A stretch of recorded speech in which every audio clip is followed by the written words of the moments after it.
Good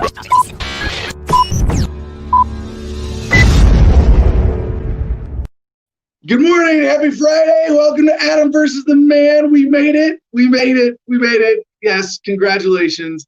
It's a casual flannel Friday at Adam versus the Man. Got to go into town this morning, pick up some packages. Got a lot of exciting stuff coming here for the Freedom Factory, for the studio.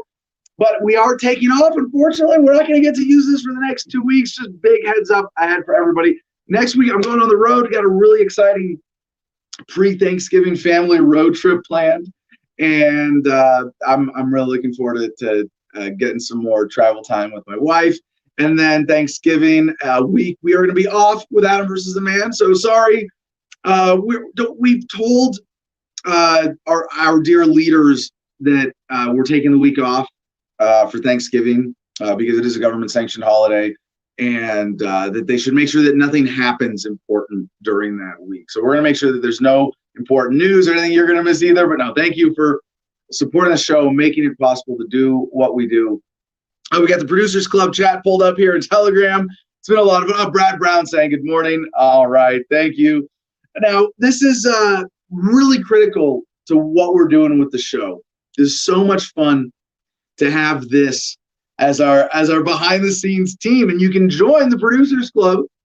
You go to adversustheman.com. Please check it out. Support the show by joining us on Patreon for $10 a month. I don't think we have a contest today. We got two great guests, and we've got a big pile of headlines. We've been kind of behind. I mean, I hate to admit this. Like even today, our top stories are, election shit about people who shouldn't matter in your life if you're doing it right. Like, and that's, oh man, I feel like it's been a fun, unique challenge trying to meet my journalistic responsibilities, because I do take it very seriously that if you give me your time 2 hours a day, 5 days a week, I better make sure that you're being properly informed. So today we got a ton of headlines we're going to get through in the first hour of the show. We're checking with the audience here in just a few minutes with Comment Jim Freedom in Phoenix. But we've got Allison Ross coming up at 11 o'clock. And she's a symphony musician who's had some interesting issues with freedom and COVID policy and stuff going on. With I know it's like, why? She came recommended by Libertarian State Party chair. And then we've got journalist Hannah Cox, who wrote the article, Oregon Takes the Lead on Ending the War on Drugs. So I think, appropriate way to end the week here, right? Celebrating the winner of the 2020 election, drugs.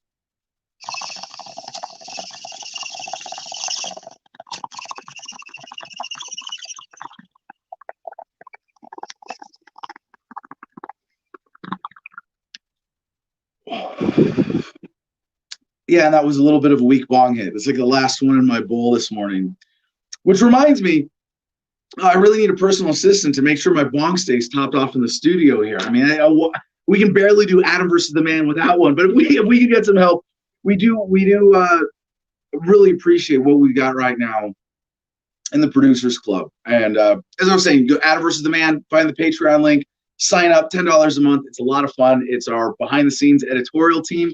Most of the news stories that we share on the show are ones that people have shared and we're discussing in the Producers Club chat. A lot of the guests that we get, especially now that we're taking out, the sort of automatic, if you're a libertarian candidate, you get to come on Adam versus the Man, have some fun, get a little free promo with us. But most of the guests that we get or suggestions for guests come from the Producers Club. But excuse me, we are looking for interns. If you want to help right now, what we're up against with Adam versus the Man. And man, we got a couple stories about this today. Oh, the censorship, it burns. It stings. Makes me want to cry.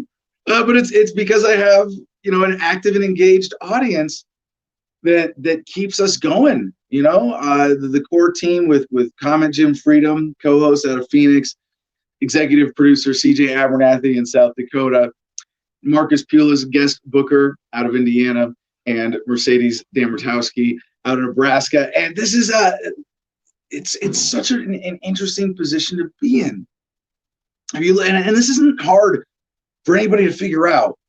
And I'm not the only case of this. Just because my producer calls me the most censored man on the internet, he's a good hype man that way. It's widespread, and right now, in the age of coronaphobia, it seems the powers that be have come up with the not excuse. I want to say justification, but it's not a justification.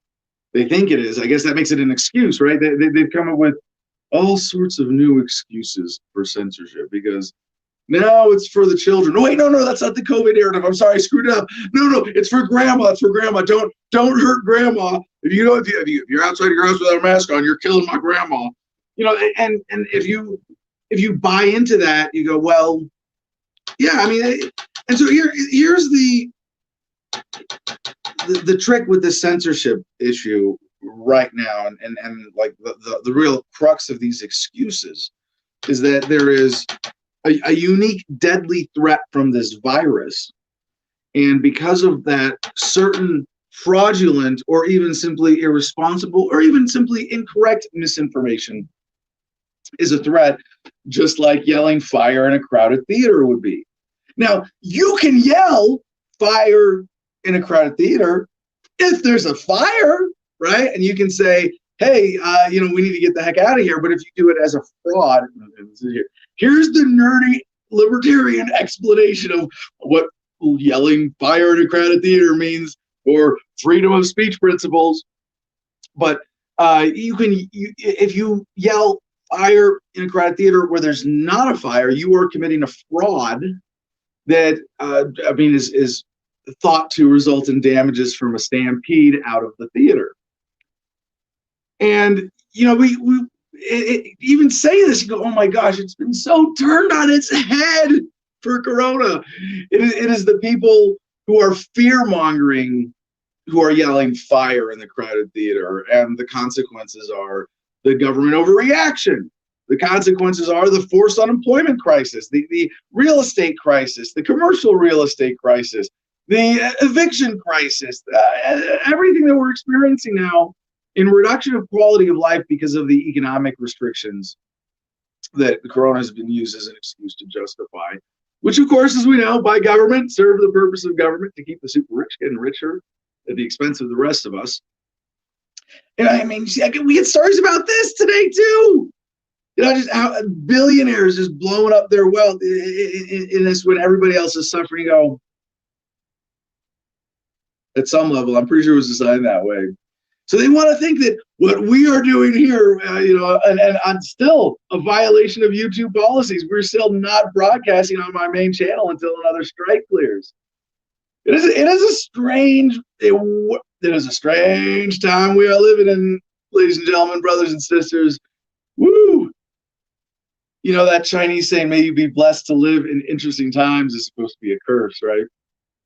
And we screw it up by, just taking it literally. Well, I take it literally intentionally. We are experiencing this incredible acceleration of the human experience. We get to be a part of this. We get to be alive right now when humanity is going through all that we are going through. What an incredible time to be alive. So they want to say that those of us who are saying, no, dude, you got to question the WHO.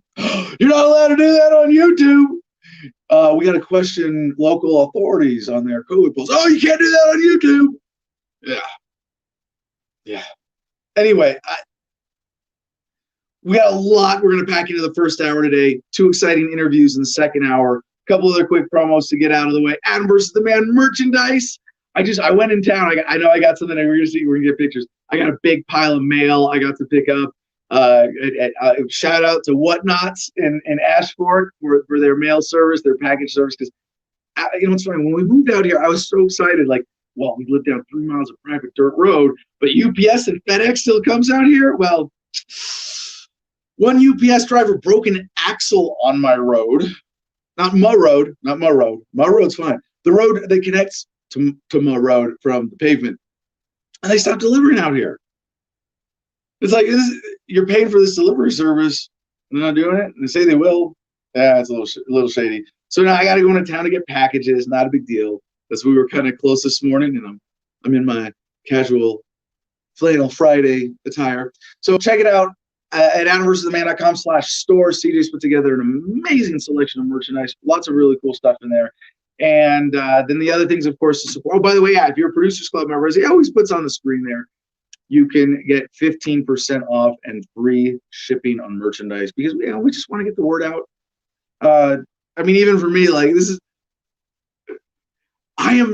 of all the things like I'm known for, I'm in the position now where like I am able to make enough money doing other things that I still end up losing money on Adam versus the Man. This is a labor of love, and I hope it is even for anybody listening enough that if you're watching right now, you're watching live right now, or if you're watching or listening not live right now, please share this show. Yeah, CJ's.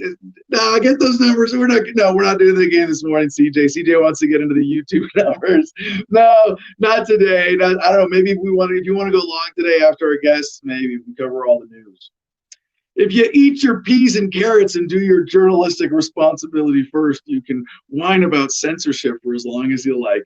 But yeah, we're going to get through some headlines. But first, please, the other way to support the show, through our affiliate, cigarfederation.com, promo code ADAM10, ADAM10, all caps, gets you 10% off. And yeah, we're doing it. We're doing it. Cigars and Sunsets tonight. And I think we got to move the time up. Oh, geez. What time is sunset right now? I can't check my phone. Let me see. What time is sunset in Ashford, Arizona? I'll talk as slow as I can type, right? All right, 5:25 p.m. today. Wait, you're right. That's Phoenix. Yeah, I guess because we're taller here, we had maybe it's the mountain range on the other side. Our sunset is 2 minutes off from Phoenix. We have 5:25 today. So we'll do it at 5 p.m. 5 p.m. Mountain Time, 4 p.m. Pacific. It's not even Mountain Time. It's Arizona time. Yeah. You know why I live here? Because we don't do daylight saving. No, we don't. We're too cool for that. We are already, by that one policy, seceded from the union of time control. Yeah, government thinks it can manipulate the time. Crazy shit. All right, and then finally, MakeThemDebate.com. Mercedes, our debate manager, wants you to check this out. MakeThemDebate.com. Check out my profile. It's a really cool way to pledge funds to make some debates happen. So without further ado, and finally, hey, here at the Garden of Freedom, you got to follow us on Instagram. We got another litter of kittens on the way. Give me some cool photos. Stay tuned. Follow us on Instagram, please, at the Garden of Freedom. Jim Freedom. Happy Friday. What's up, brother? Let's get Jim on stage here. We got some comments from the audience. 13 minutes into the show. Yeah, check this out. This is funny. Usually our first commenter and first person in the show is Don't Be a Status, but RHSCTJ made the first comment. He said in before Status, and Status gave the dramatic scream at the sky. No. Yeah, that should be like our remember when first was a thing? Really, like on the internet? Like, first you just like copy and it's like, did we outgrow that? Or did I just like stop paying attention to childish shit on the internet? Did I outgrow it? And well, part of it is like I don't read like this is one of those sort of dilemmas of modern social media engagement. Like, do you read the comments? Did you read the comments on your own stuff? And it's and in some ways you're like, yeah, of course, I want to be responsive. I want to be listening to the public and hear their cries of anguish to be the voice of the people.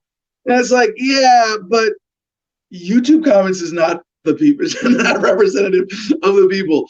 If you think racism doesn't exist because you're white and privileged, and you're like, read any YouTube comment section of any black dude doing anything on Twitter, and you're like, all right, I'm sorry, on YouTube. Twitter's different now. But YouTube comments, there's something about I'm sitting here watching a video and my ADD like troll brain kicks in. Not me, I don't do this stuff. You know, I get the phenomena that the ADD troll brain kicks in, and that's why YouTube is notorious for having the most vicious comment section. But yeah, reminds me of this Hannibal Buress joke. Y'all know Hannibal Buress, one of my favorite stand-ups. He's talking about watching porn where dudes are watching like interracial porn, and they're saying racist shit in the comments, and it's like, wait a second, you're being racist while beating off? Wait. So like, I hate that this black dude's fucking this white woman, but man, this couple's got such great on-screen sexual chemistry. Okay, I'm not sure if that's how it works, but that's yeah.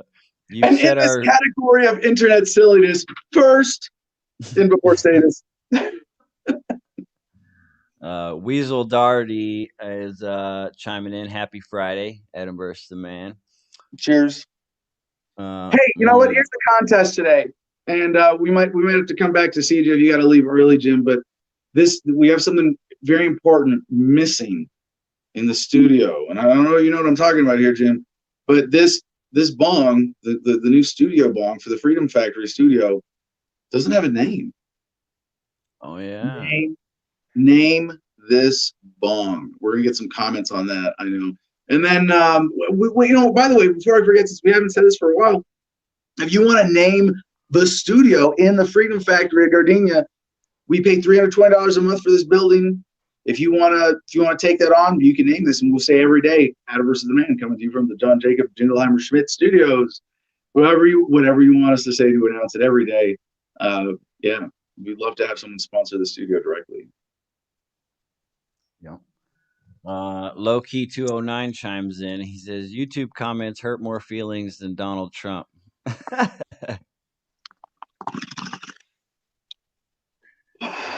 Oh, if I may just finish the thought on that, what I was getting at, Jim, is like I don't read comments. I don't need to. I want to be responsive. I mean, I have so much bandwidth, time, and energy and attention to listen, to read the news, to connect with the audience, to show appreciation and love for people around me, and because of that, I don't waste time on the general comments.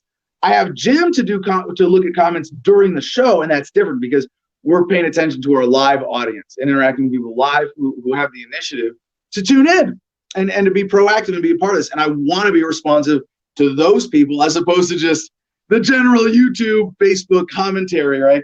And to people who are, again, in the producers club and active and engaged with the show, those are the people I want to be concerned about being responsive to. Yeah. Plus there's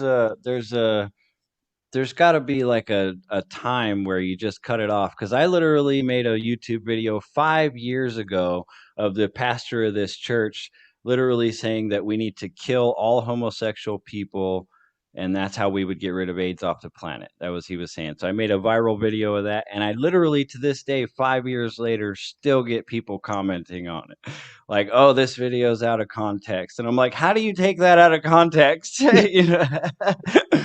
But I'm addicted though, and it's not that often. I do still respond whenever I get one, but it's like, when am I going to stop? When are you going to just say, "Oh God, I got to stop"?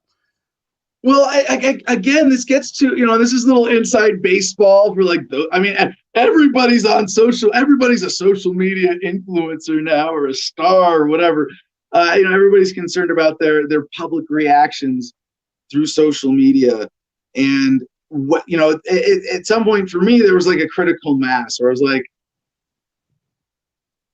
if you really want to get to me, it's not that hard. I can ignore whatever I want. There's just too many emails, too many comments, too many requests, invitations, blah, blah, blah, And I kind of got to that point where at first, for me, keeping up with comments on YouTube was just not possible. It was like, well, I'll get a sample here and there. Yeah. I could have, like when we weren't getting shadow banned on YouTube, and even now we hear reports of comments getting deleted on videos occasionally.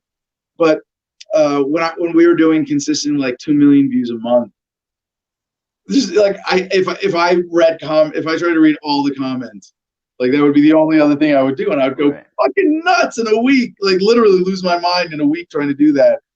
But now, I think I just out of getting old, enough time in the game, you gain that perspective, and you realize as a conscientious consumer of information, not just in terms of news, but as a general information diet.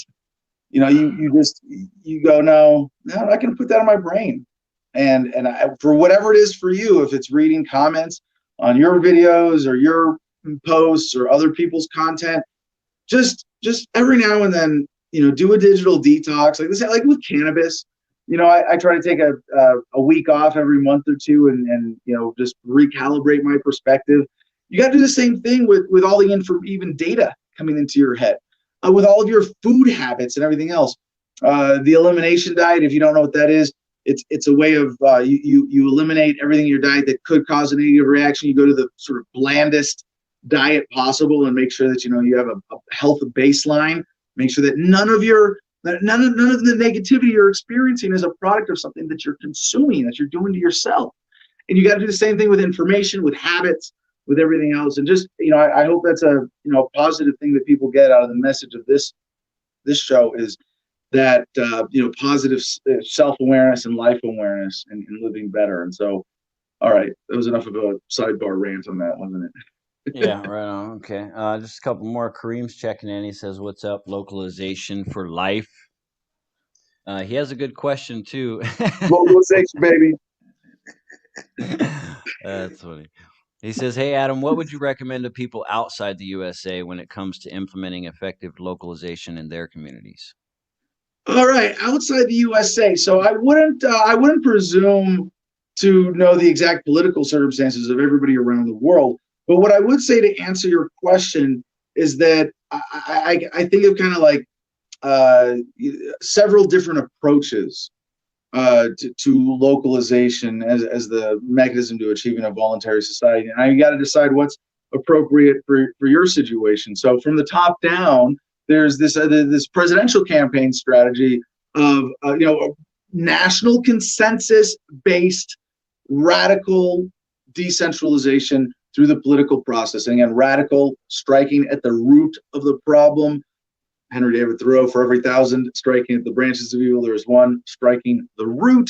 Doesn't mean extreme, but radical, as in not skirting around the edges, not, and bullshitting around the issues. And we need to address the heart of this. And so we can have that national or critical mass of bigger consensus to take government apart from the top down, get rid of the federal government, state governments, county governments. And that would be if you had that consensus or the potential for that consensus at that level. And this kind of helps you answer your question for specifically the local levels. What do you have consensus to do? And if you go, and by the way, I'm not pretending that like, hey, I'm just sitting here trying to be president and dissolve the federal government, resign on day one, and that's like the only thing that but I think that there is that potential for America to shift the national conversation to get that consensus, like in the relatively near future.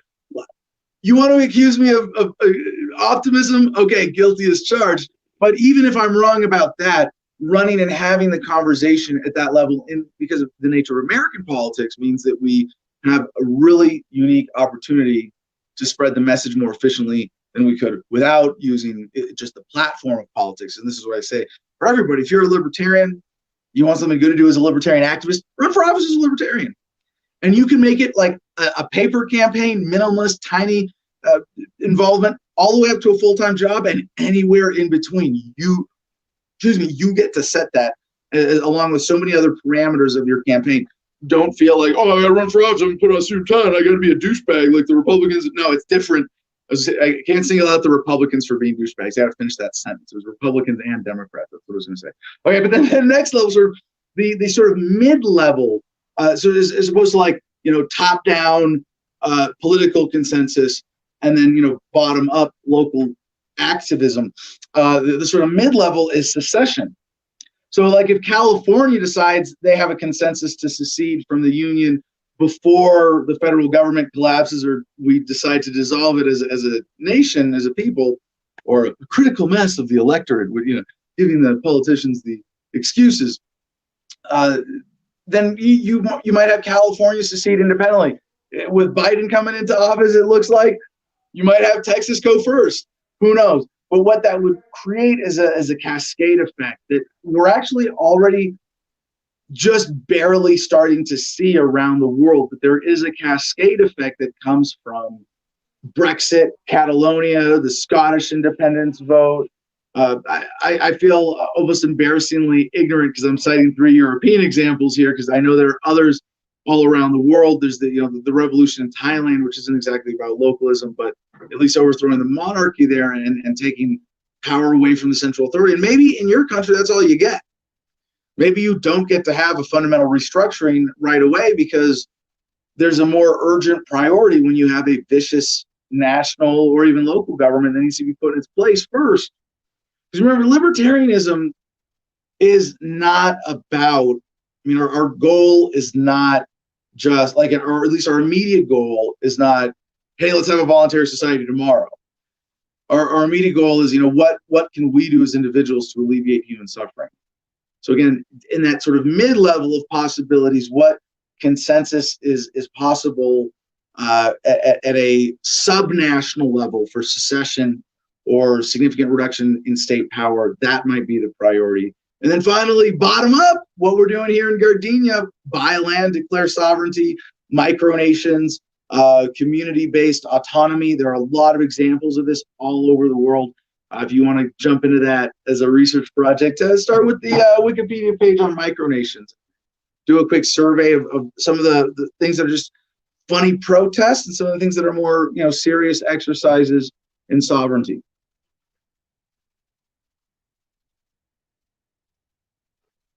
I could have given a longer answer, I think you're muted there, Jim. Jim? Yeah, I muted myself because the dog was barking. I didn't want Falcor's barking to interrupt your monologue there. He also asked if we were using OBS to stream, just so he knows we're using StreamYard. And we love StreamYard. It's a great platform. Other people should check it out. That's absolutely a little free advertisement. And last one before we get to go, Low-Key 209 says session needs to come very slowly or it will secession, I think he meant, needs to come very slowly or it will result in war. I don't know if the federal government would literally go to war with California but they've been doing it slowly, so I guess. Well, hold on. Here's my objection to that. Very, very, very simply, it's not the speed with which it happens that determines the peacefulness alone, and it's not even the most significant factor, because it could be that if you do it slowly, you give the central authority time to prepare militarily and resist, and maybe they're so effective in their resistance of your independence that they squash your independence movement and there's no war, and that's worse, right? Could be that by the time you give them enough time to raise an army but not squash you, you go independent and then there's a war. Or it could be that you do it so fast they don't even know what happened to them, and then, oh my gosh, you guys are independent now, and then they have to, and boom, it's done, and then they have to convince their people to raise an army to go take over this now independent nation. Maybe that is more of a deterrent of war. And I generally agree that slower is going to be better as a trend, but not because of that, but that it means you're more likely to be doing it right and by political consensus and peacefully. But sometimes it's like, Band-Aid, rip it off. And I think the odds of what determines today, like if cattle, like we've covered over the years. I mean, I think like we started covering the Catalonia story. I remember we did one for the old Anna versus the man in Virginia in 2011. And if you look at the history of the modern Catalonian independence movement, the national government of Spain has done some really disgusting, violent, coercive shit to suppress it. They've got leaders in exile. They've had people go to jail. They've had voters threatened. They've had police physically stopping people from voting and roughing up people going to try to vote for independence for Catalonia. why do they get away with that? It's because there is enough support from the people of Spain to maintain their loyalty to the national government for them to get away with it.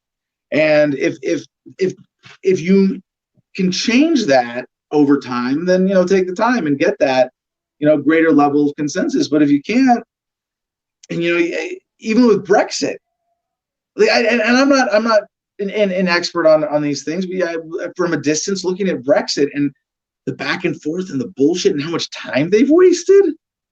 It's not that there was a war. I mean, there's kind of a propaganda war between the economic interests who would rather have the UK be independent versus part of the European Union.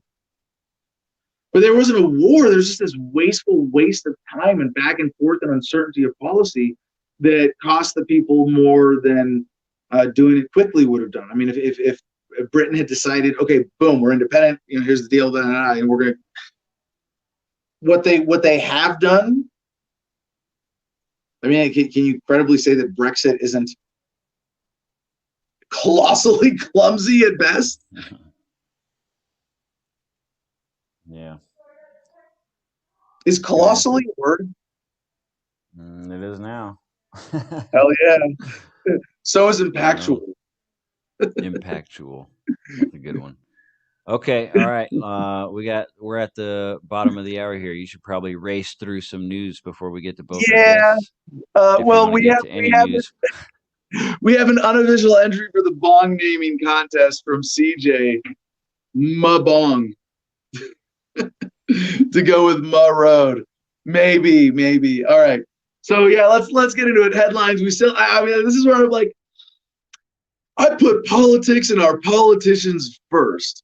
TheWeek.com has this headline: Trump is reportedly very aware he lost the election, but is putting up a fight as theater.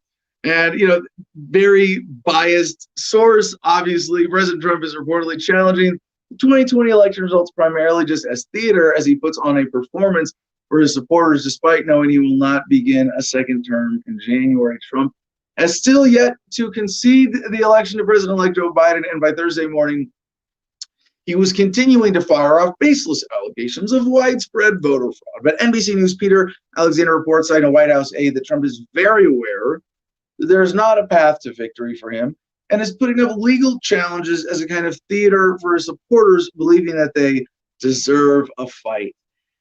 And Trump is changing the game, for better or for worse. For me, I actually generally appreciate that, when people say Trump is the most libertarian president we've ever had, I go like, yeah, marginally, because every president kind of has to be, because freedom marches forward and demands that government do less injustice in the world every single day. Like, that's the course of human progress. I recognize that as government has gotten less vicious over time, President Trump doesn't represent a radical buck in that trend. And this is a bit of a bigger sidebar for me, in the sense that I understand government is growing, federal government grows, even under Trump, believe it or not. Yes, I know, the Republicans, the party of fake small government.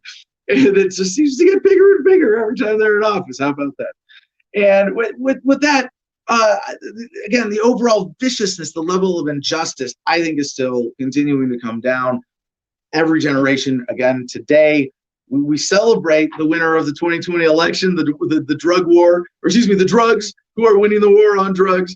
And this thing about Trump, and I've said this from the beginning, that like, not only does it make sense for him tactically to have this, frankly, otherwise embarrassing. I mean, we know Trump is beyond shame, and really every president is essentially. If you can go on TV with a straight face and say, yes, I sent drones to kill all those civilians and children because it was in the bitter interest of peace and humanity, you have no freaking shame. Yeah. And in that sense, Trump is no different, but he's brought a different veneer to this. And in some ways, I gotta say, he's smarter than the rest of them. In terms of, if you're going to be a government frontman puppet of a president, might as well be the one who gets more money out of it and branding out of it and personal enrichment out of it. And Trump the idea that Trump can say, well, we really won, but we technically lost, but we really won, and it was stolen from us. That's good for his brand. Now, and here's the other funny thing. If he gets out as a one-term president, he can run for re-election in 2024. And all of this sets him up for that. But see, even if he doesn't, even if he knows that he would lose in 24, just the fact that he's a one-term president who wants to be a continued force and media personality, talking about starting a network that would challenge, like a MegaNet, that would challenge Fox. And also here's the other thing. There's the criminal angling on this. The great tradition. I mean, going back, I don't know. I probably to our first illegal constitutional president, George Washington. There's been a great tradition of presidents pardoning those who went before them because they want to be pardoned after. And Trump knows that he is so unpopular on the left and has done enough things that if Biden wanted to buck that tradition, go after him, he could. So him doing this, Trump making it hard for Biden to transition could simply be him saying, hey, man, pardon me for everything and make me a cabinet member, and I'll make this easy for you. Or whatever it is that he's leveraging to increase his brand, over the next 4 years as he holds out, I might run in 2024 as sort of the bait for that. And Trump, I mean, he is really taking a turn into a political machine. The next headline from The Hill is McEnany predicts a quite large turnout at Million MAGA March in D.C. It's like this is part of the Trump brand messaging genius that suckers fall for.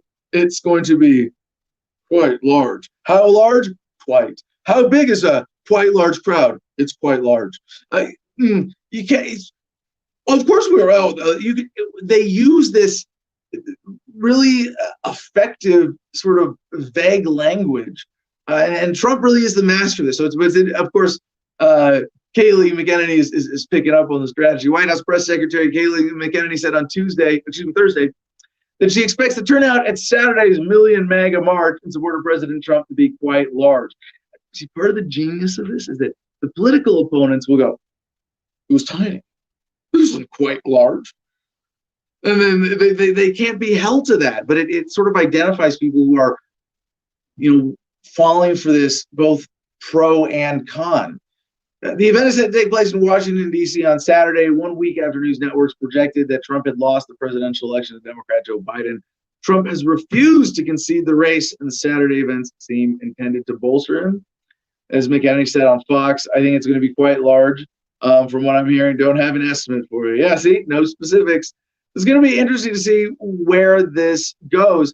And one of the myths that is being held out by Trump and the Republican Party now is that they are the censored party. And there's this dangerous mythology that they have successfully injected into the American paradigm. And this might be something that really goes back even further, at least in the modern history of the Democrats and Republicans, in that Democrats are the ones marching the institution forward and Republicans are the conservative ones holding it back. But that conservatism as the place for the rebels who want to, it's lip service. And so it might be just a continuation or a morphine or modernization of that mythology of the Republicans being the loyal opposition party, is that they are being censored. They are the ones whose voices aren't being heard. They're the victims of social media bullying. And now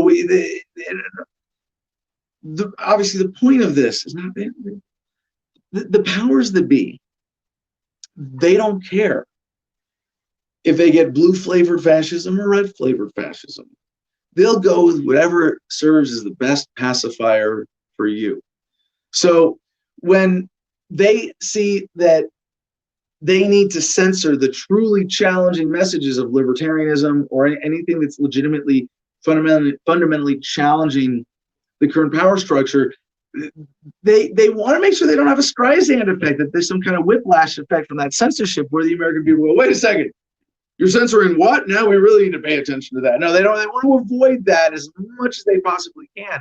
So what they do is they shadow ban and just outright block libertarians, and then make a big show out of censoring those extremist elements of the Republican Party. And now it's from KOTA TV, Territory ABC, Twitter blocks South Dakota Republican Party. Yeah, Twitter off the cliff recently. The South Dakota Republican Party is at odds with social media giant Twitter after Twitter blocked certain features on the Republican Party's website and their Twitter page. The South Dakota Republican Party attempted to post a press release to Twitter from their website backing President Donald Trump in his post-election legal fights. However, when they went to share the tweet, the link to their website, it would not work. Excuse me, Twitter gave us a warning saying it was harmful content. And then we had to go to a help center, and they basically blocked our ability to tweet a link from our website. And that is where I noticed they were blocking the South Dakota Republican Party. And there is some legitimacy to the censorship in terms of there is a partisan fight. But what's the excuse for this? The election is misinformation. Well, if they can say that your perspective on the post-election fight, Trump actually won, that's misinformation. That's an opinion. It's a fair analysis. I mean, I'm not going to sidebar and rant on censorship. Well, okay, CG's got a comment here. You got to get to the part where Twitter warning in the South Dakota Republican Party, sorry, at the minimum. Was there something I missed in particular on that article you wanted to cover, CJ? Jump on if you do. Yeah, CJ from South Dakota. Yeah, they said that. You can't read the story and skim this headline without getting to Twitter. In addition to Twitter also provided a warning on the page when you attempted to access the South Dakota Republican Party's website through a link at the top of their page in their bio. The warning said that the link you were clicking may be, quote, unsafe or have, quote, violent or misleading content that could lead to real world harm. So yeah, that's the part you got to make sure that it's very clear that we have that one for the record. Thank you, sir. Yeah, thank you. Now back to the idea of fire in a crowded theater. That's the excuse. Like they're committing a fraud that's dangerous. But this is even worse than the COVID stuff, because with COVID, they sort of have a direct excuse. Well, no, this is a health threat. If you give people misinformation, they die as a result, then you're liable. You're yelling fire in a crowded theater. But what's worse is that they're denying people the ability to question science from authority or policy from authority and see what, question what science is it based on? Is it based on accurate, reliable data? Or is this just propaganda nonsense or misinterpretation that's deliberate? Yeah, governments do that. Shocking, right? But what CJ is pointing out here is that it's reached a new level where now it's, well, if you support a politician that I don't agree with, that's dangerous. And that's the equivalent of yelling of the fraud. And what I'm seeing now is that the actual fraud of this censorship is at such a level where I think all the platforms engaging in this are discrediting themselves. But, again, serving the bigger strategic point of the superclass in all of this, they want to be able to censor libertarians without people noticing. They want to contain the Streisand effect to fellow statists. All right, so we're going to breeze through a few more headlines and get into our guest who is standing by. MarijuanaMoment.net. Marijuana reform omitted from Biden transition plan on racial equity despite campaign pledges. Oh, Democrats lie too about their campaign promises and pandering to their base? Yeah, shocking, right? So we got a few COVID headlines in a block here from The Hill. Elon Musk knocks extremely bogus COVID-19 test after taking 4 tests in one day. He took 4 tests, 2 came back positive, 2 came back negative. And you go, yeah, Yeah. Now the fact that Elon Musk, a guy who's walking he's walking a very interesting line. Remember, a lot of his business and funding comes from the government, comes from the establishment. He can't piss them off too much. But and even now, like, just you look at how much money he's made over this past year and how much he's profited from this. How much of it is him personally supporting, and who knows what he's doing behind the scenes. Obviously, his image is worth a lot to him. He's very conscious of that. He could be, and I don't pretend to be an Elon Musk expert, but I've just pointed out this hypothetical that he could be behind the scenes, all supporting coronaphobia and people freaking out and government lockdowns because he knows that he's going to make more money than anybody else in the world from this, or him and Jeff Bezos, right? And it's on the scale of billions. That's thousands of millions. I mean, I know you've thought of real terms for what you could do with $1 million would mean. Well, try multiplying that by 1,000 and then a few more times in your head, and you might get close to a sense of how much money Elon Musk has made over this past year. So, maybe he's supporting it behind the scenes and creating this public image for himself as the rebel questioning it. I would probably I'd say that's unlikely and have a more positive view of Elon Musk overall, and I'm very hopeful for every other way that he might be moving humanity forward. And this is really exciting that he's even if you want to be paranoid about Elon Musk and say maybe this is all just spin, propaganda, PR, silly, whatever. It's pretty cool. This is the flavor of it. And he's coming out going, yeah, tests are bullshit.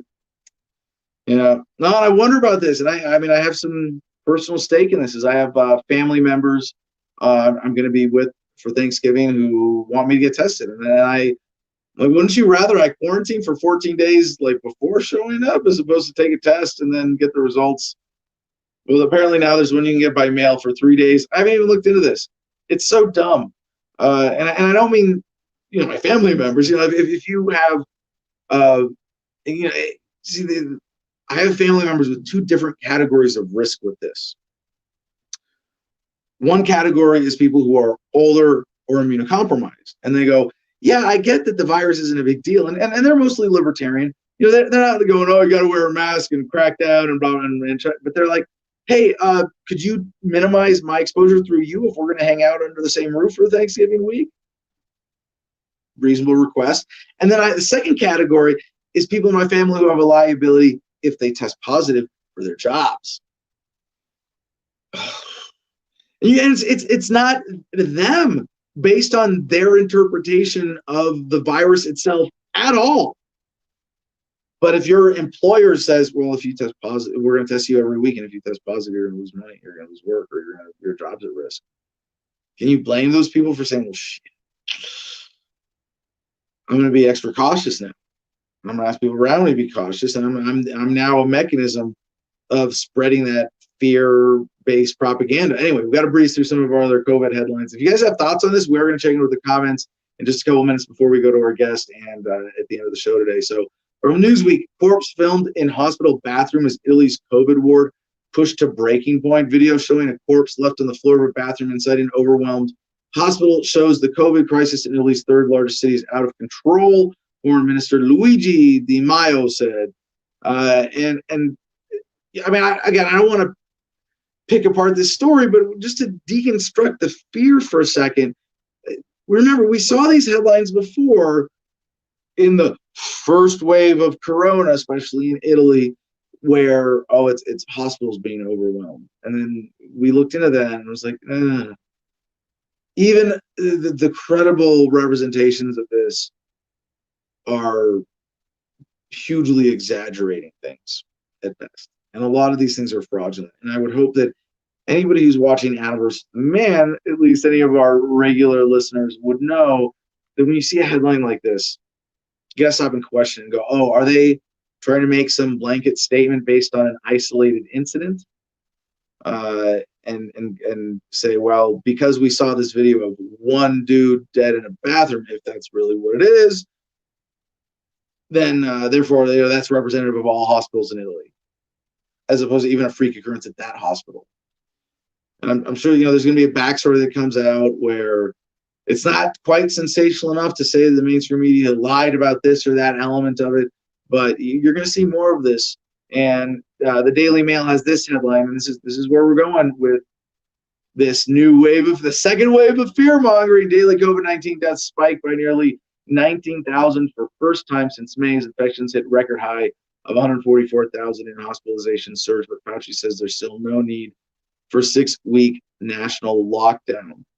Even that headline, oh no, we don't need to murder all your firstborn children. You just need to give us all your money. Oh, okay, well that seems reasonable now, doesn't it? No, we don't need a 6-week national lockdown. We just need to suppress you and control you enough to make sure that we serve our corporate and banking class masters. Get ready. Winter is coming. Winter is here. This is the new fear mongering, and we see even worse when it comes to about the virus itself. This is from Reuters. 1 in 5 COVID-19 patients develop mental illness within 90 days. Now, you could look at this, are diagnosed with a psychiatric disorder within 90 days. This is kind of reminds me of the ban hydrogen dioxide. Figured out yet? The ban hydrogen dioxide petition where they say, yeah, we get people, they say, all these facts about water. Well, thousands of Americans die every year by hydrogen dioxide overexposure. Hydrogen dioxide can be extremely coercive and cause and it's like all these facts about water that get people to sign a petition to ban water. And if you go, well, 20%, how much of this is exaggerated, manipulated, just completely fabricated? I don't even care to put to waste your time deconstructing this. We have some experts coming on next week. We might get into these numbers in future episodes. But you say, okay, to this quickly, 20% of those infected with the coronavirus are diagnosed with a psychiatric disorder within 90 days. What's the general population rate of being diagnosed with a psychiatric disorder? What is our ability now to diagnose any average mentally healthy human being with a psychiatric disorder because they check DSM-5 criteria? I don't trust it. I don't believe it. I don't. But I want you guys to be ready for this because there's more of this coming. Let's see. I guess we're gonna do another headline block. And at the end, we're going to skim through a lot of our random headlines. But that's our critical corona news. Let's check in with the audience real quick before we get to our first guest. Any, Jim, last chance, any critical comments or names for Mabong? All right, Peter says, I don't know if Jim's having tech issues here, but Peter Yapel says, they made a statement that COVID is running rampant in schools with 6 cases of positive tests. 6 cases is rampant now, I guess. Yes, I'm like, excuse me for rephrasing the typos there, but yeah. No, what do you gotta look at just at some point you train yourself to read these headlines and desensationalize them. Like you might see a headline today, COVID rampant in this or that school or school district or area or whatever. You go, what's rampant? Yeah, okay. Put it in perspective. Don't be a state that says bong name Justin Ahash, not many real libertarian names to go well bong. So if there's like, could you Murray Rothbong? Is that? I was thinking like from gosh, now I'm like, what's the movie? The stoner classic where all the bongs and pipes are named. That's Wesley Pipes, dude. Why can't I remember the name of the movie? Bongnificent. Now we're talking. All right. I like that. There might be in the lead.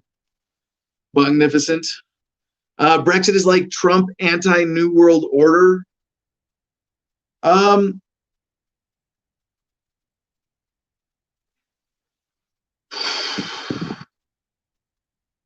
don't believe that. I think what you just said there, if Trump, if I interpreted what you're saying right, because I kind of wanted to just like mess with your wording a little bit. Brexit is like Trump, comma, anti-New World Order, period, bracket, LOL, laughing out loud, right?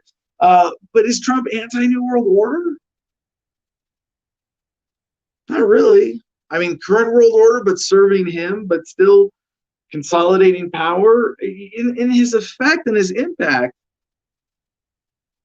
No, Trump is absolutely pro New World Order, and I wouldn't try to even look at Brexit. I mean, I think Brexit is a good thing in terms of being an anti-consolidation of power, but is it possible that the current world order somehow wants that to happen, in terms of like throwing the people of Britain a bone? Oh, the system works. There's still a way out of the European Union. You don't have to feel trapped. Maybe. But to call Trump pro-freedom in any way other than lip service, not that he's not good at lip service, is just giving someone credit for their fraudulent image that they use to take advantage of people. So no. All right. So last question before we get to our guest, Nelson Dilt, the third. Wow, Adam, you fell off worse than the dysfunctional Libertarian Party. Not trying to be harsh, to love everything you have done. I was a Ron Paul supporter, but smart enough to realize libertarians only amuse each other and haven't went anywhere since 2012. Oh, you haven't went anywhere since 2012, or libertarians haven't went anywhere since 2012. If you think that's true, then I'm sorry you haven't been paying attention. And speak of things of which you know not. Wasted energy and time supporting the Libertarian Party.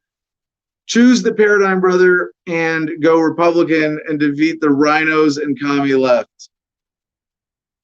Oh, yeah, because it's working so well for Rand Paul. Look at how much he's shrunk the federal government despite Trump's attempt to grow it. Oh, wait, Trump was fighting the New World Order and failed? Oh, right. No. Absolute bullshit. Oh, yeah, and everybody jumping in half-baked. Duh. Thank you. Yeah. No, it's funny. I remember all the lines. I remember all the actors. I remember Wesley Pipes. I can't remember the name of the movie. But this idea of going Republican Party as a libertarian, no. Ron Paul had a unique opportunity to basically troll the Republicans by going, hey, you know how you said you mean this? Well, here's what it actually means. Do you mean it? No, you don't. You're full shit. And he was able to get major traction and reach a lot of people that way.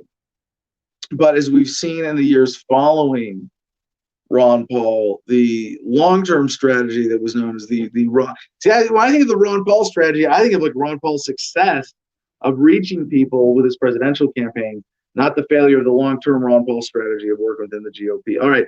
Algorithms aren't letting the Libertarian Party be seen. Yes, thank you, Nelson. All right, but let's get to our guest.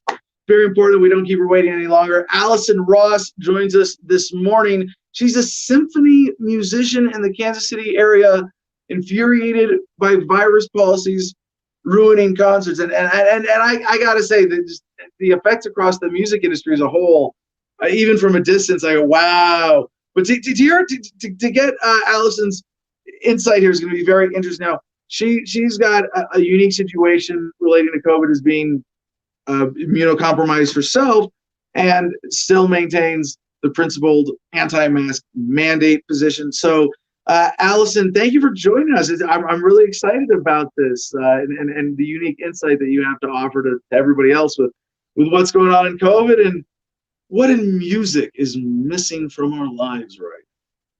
Well, we can definitely talk about that.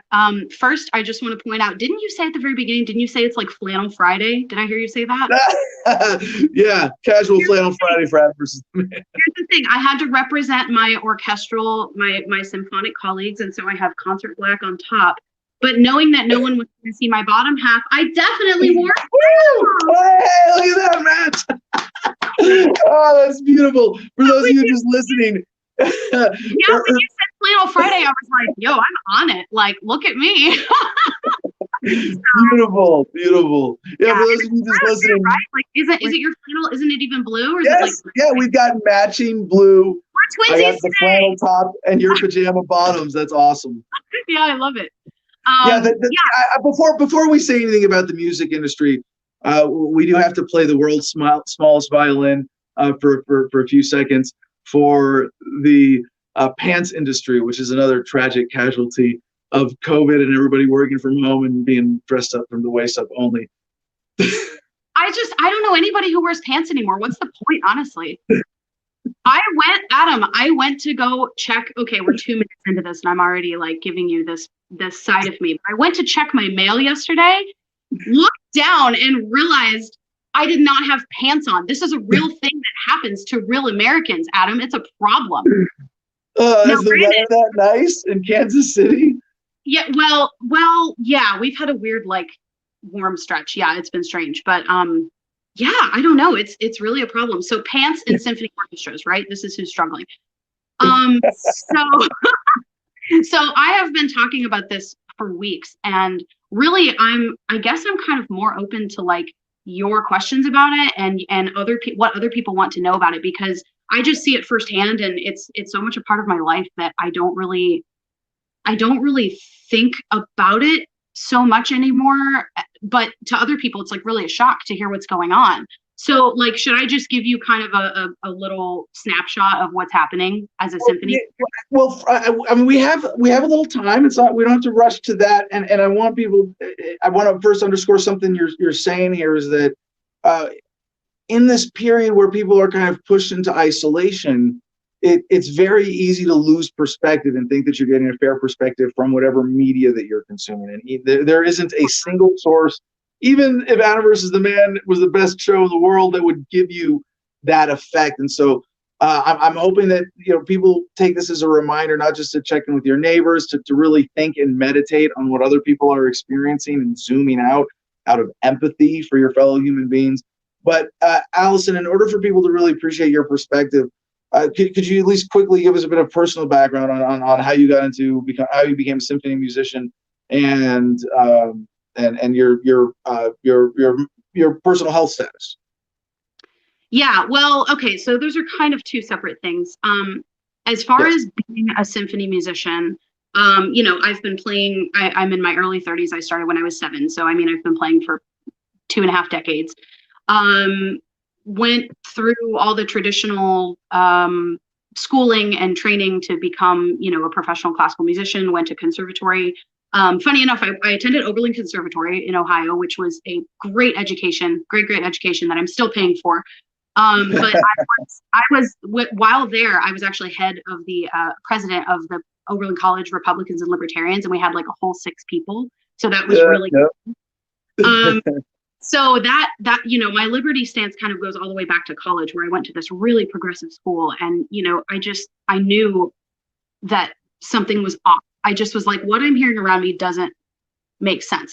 So I kind of have been a liberty person ever since then, even though I guess in that time I was really more of a neocon. Isn't it funny how they put together the Republicans and the Libertarians just as like, okay, you guys aren't progressive, so we're just going to lump you together into like the other political club, which is so unfair. I had a similar experience in college, and there are 2 factors behind this that kind of, I want to excuse this as like, yes, it's okay for Republicans and Libertarians to kind of band together in a college environment where 2 criteria are met. 1, the Republicans are honest and actually to some degree believe in small government, in which case they'd be better off just being libertarians anyway, and libertarians can go and use this as a recruiting tool to say, hey, Republicans, if you mean what you say, you're really a libertarian. But also where if they're all genuinely small government, then they are the only alternative to the majority. And I actually wrote for a conservative/libertarian paper in college, the Claremont Independent, but I did the comedy page on that page. Okay, so similar background, right? They were like, well, you're not a leftist, and so you're going to go over here. But anyway, so that was kind of I was never a neocon. Don't put that on me. No. But you were not not left, right? Which is like a whole, yeah. So anyway, so that was my kind of liberty one of my formative experiences to becoming a libertarian, becoming an independent, however you want to look at it. And anyway, so what's that? Free thinker, first and foremost. Yes, correct. That's actually how I define myself. Yes, agreed. So I went on with, most of my 20s, I was a freelancer. So like as a classical performer, you have kind of what I view as two options. You can either say, like, so I'm a violinist and a violist, and I also play some piano on the side, although I'm not quite as proficient with that. But I do consider it, my third instrument. So as a classical musician who's been through conservatory, you can either go the symphony orchestra route, and you can spend all of your time taking these auditions and saying, okay, I just really want a symphony job. And that's going to pay you, depending on the symphony you audition for, that's going to pay you a salary with benefits. And that's a really cushy thing. But obviously it's super competitive. So you can go that route. You can spend all that time and money, flying to these places and taking auditions and doing this. And I just was like, no, I don't think that's for me. I need something that's going to be a little more, I needed to diversify. I found this really early on in my career that I wasn't going to be satisfied just doing one thing. So instead I opted for kind of the B level of symphony playing. And this is something that I share with a lot of my friends, like in the area and nationally. And that is where you can be a substitute for a symphony orchestra. So you are getting the symphony experience, but maybe you're playing for more than one orchestra, and maybe you're not playing every concert. So to be a sub, you're maybe sitting in the back, maybe you're playing the concerts that, the concertmaster or whoever doesn't want to do. So I took that route because A, I didn't want to spend all the time on auditions, and B, I just wanted to get out there and work, but not commit myself to one thing. So that kind of started this career of diversification, which now, as it turns out, I'm really glad I have, because now I'm in a position where I can turn down symphony gigs that are requiring this ridiculous virus protocol. So that's where I am right now. And your personal health background is relevant to this? Health background is relevant to this simply because when people hear what I am saying, which is my message these days, is let us play. That's our message. Don't hold us down, let us play. If someone in the orchestra does not want to play, they are not going to be forced to do so. If someone in the audience does not want to go and see a symphony concert, they are not forced to do so. But what you're doing is you're preventing me from a performing opportunity and from a career and my livelihood for the sake of all these other people. So the reason I bring up my health in this kind of conversation is that they go, well, you're not thinking about, you're being selfish, and you've heard it, right? You're not thinking about the old people. Think of the grandmas. Think of the elderly you're murdering. What about the grandmas, right? And so I turn to them and I say, I'm high risk. I don't know if you know this about me, but I'm high risk. So at 16 years old, I was diagnosed with vasculitis, which is a rare autoimmune disorder. I've been on medication after medication after medication. I'm now in remission since 2013. So I'm so happy that I am, as far as vasculitis goes, a relatively healthy patient. Yeah, no, I'm in a pretty good position, but I am still severely immunocompromised. I take pills that depress my immune system every single day.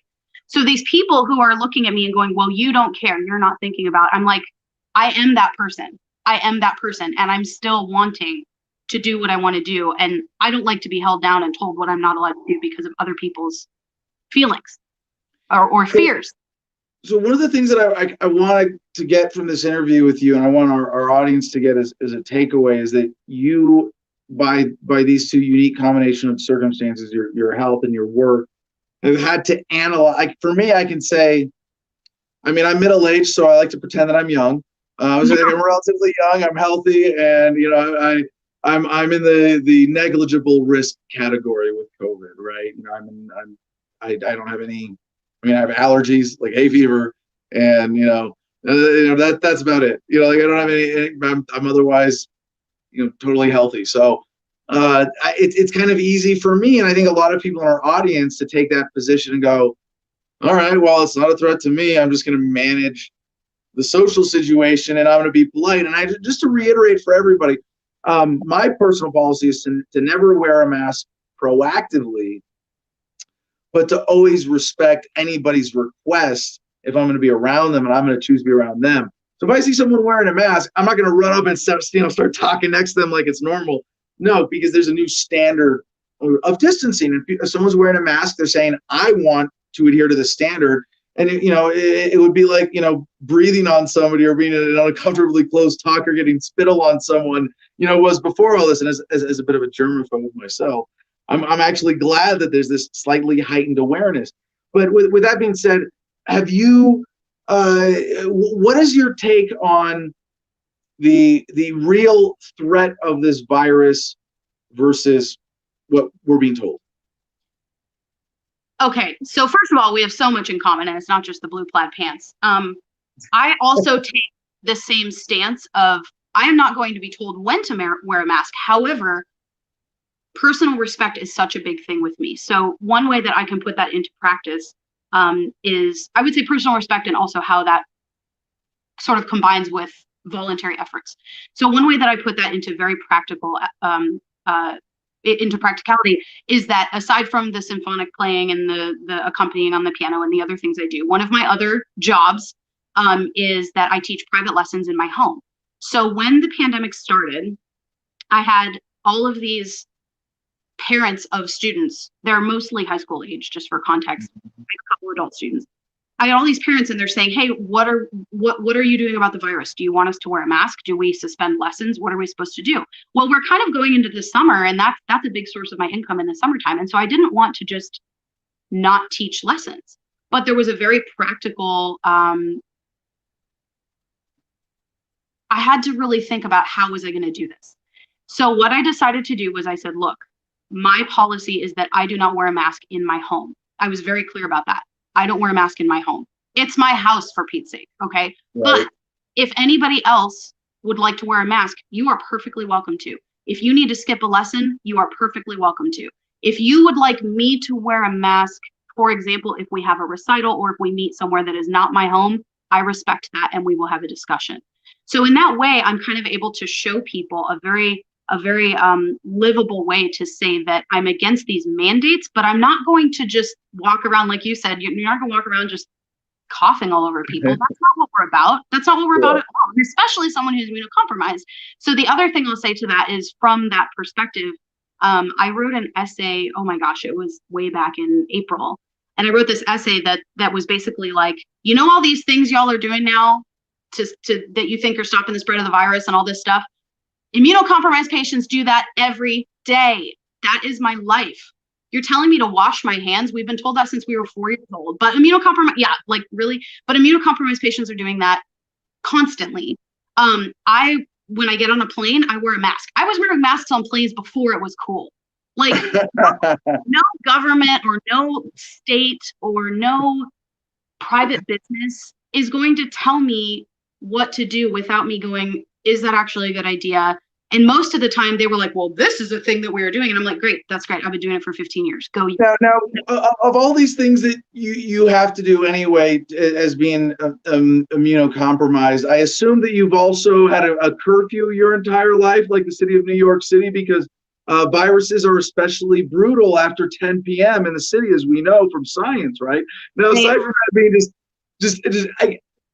really, and just to remind people, I'm not making this shit up. This is New York City. This week went to 10 p.m. curfews. 10 p.m. curfews. And what's the effect of this? It's just like Walmart. Oh, we're going to send everybody through one door instead of all the doors. Really, you're going to have people closer together. You're going to have people closer together in time. You're going to have a lot of people are going to rush to get done something that has to be done at 10 o'clock. And they're not. I mean, it is so counter science. And so, Allison, I would ask then, given your sort of personal experiences as living this heightened germophobic awareness, what are the most offensive, counterproductive things you've seen government mandate or ask for? Offensive, counterproductive. Okay, the first thing that comes to mind, and I don't know why it comes to mind, but the first thing is when people started to go, I would have to go up to my friends and say, we'd be in public or like somewhere where we're required to wear masks. And so I do. I'm not walking around, like lassoing my mask, like, look at me not wearing it. Like, no, if I'm in a place where I need to wear it, that's what I'm going to do for the respect of the people around me. But so I'll meet a friend out somewhere, like at a restaurant or whatever, and they'll come up to me and they'll go, hi, it's so good to, and then they'll go, wait, are we hugging? Can we hug? I'm like, can we hug? That's like the foundation of being a human, is wanting to have physical, personal contact with the people around you. And it's just, and so actually this just occurred to me too. I'm so fired up about this. But a couple other examples. One is my husband works at a hospital. He's a pharmacy technician at like the big hospital system here in town where we're having overflow from 5 different states. I mean, we're in Kansas City, right on the border. So Kansas, Missouri, Oklahoma, Nebraska, Arkansas. I mean, there's people coming from everywhere. And so he comes home every night, and he, at first during the pandemic, was very, very careful to be like, I'm going to go change my clothes. I'm going to go change my clothes. I'm going to scrub up to the elbows. Like, he was doing all the things. He was taking all of the precautions, which we kind of do anyway with me being immunocompromised and being married to somebody who works in a hospital. This is common sense stuff for us. And this is how we've always operated. But especially now, when the virus hit, we didn't know what was going on. So that's the thing that we did. People would ask me, they would go, so with your husband working at this big hospital system where there's a lot of COVID patients, like, are you guys isolating from each other? And the first time they asked me that, I laughed out loud. I seriously laughed in their face. I was like, and then I stopped and I was like, wait, are you serious? And the girl who was asking me this, she goes, yeah, so I know this couple, and like the husband is living in the northwest corner of the house and the wife is living in the southeast corner of the house. I just was like, I'm going to stop you right there. I'm married to this person. I'm not isolating from my own husband. That's ridiculous. This is what happens when you don't pay attention in biology 101 or just high school basic introduction to science, like I know. So that was a huge thing. I was just like, how are people taking this stuff seriously? And it was a little bit of libertarianism, but it was mainly me being like, I have dealt with being a germaphobe and being immunocompromised for so long that this stuff, I have to think about this stuff every day. But here we have healthy people walking around on the streets going, well, I'm not going to do that because I don't want to infect the person next to me. And I'm like, coming right from the source, don't worry about it. I don't care. That's not that big of a deal, you know? So I'm just trying to set an example for 2 different demographics. One is for immunocompromised patients who are scared to death. I mean, they really, really are. There's work that I do with a nonprofit organization for vasculitis. And one of the things I try to do is tell people that, look, you are already doing all the things you're supposed to be doing. So please don't let the fear get to you. And please don't let the media get to you with its lies and its corruption about all these things they're telling you that you do not have to believe and you do not have to do just because you read it on MSNBC, for crying out loud. So one is the immunocompromised demographic, but the other one is the musicians. And they are just, a lot of musicians are like sheep. A lot of them fall on the progressive side of things, but especially in an orchestra. You're ruining the mythology of American musicians as being rebellious spirits, Allison. How dare you? I know. And the thing is, we're not rock musicians, right? We're symphonic musicians. And so I know, sorry to break down. Look, you already know we wear plaid. Like, come on, what else is there to find out about us? Like, but you know, a lot of my music, and I feel like I need to backtrack a little bit. Sheep is a strong word. However, if you look at a symphony orchestra, there are 100 people sitting in chairs playing music that they did not choose, that is led by someone that they did not vote into the position of conductor, and their job is to follow that person's instructions, that person's musical decisions. So if you're like a virtuoso, that's one thing, but if you're an orchestral musician, your job is to show up and do what you're told. That's how it is. That's how it is in the music world, at least in my music world. So these people are a little, I think, and this is a broad generalization, but I think that orchestra musicians are a little more apt to just kind of say, yeah, well, this is what we're being told to do. I mean, if they're putting our chairs 6 feet apart, I'm not going to question it. I'm sure as hell questioning it, Adam. It's terrible.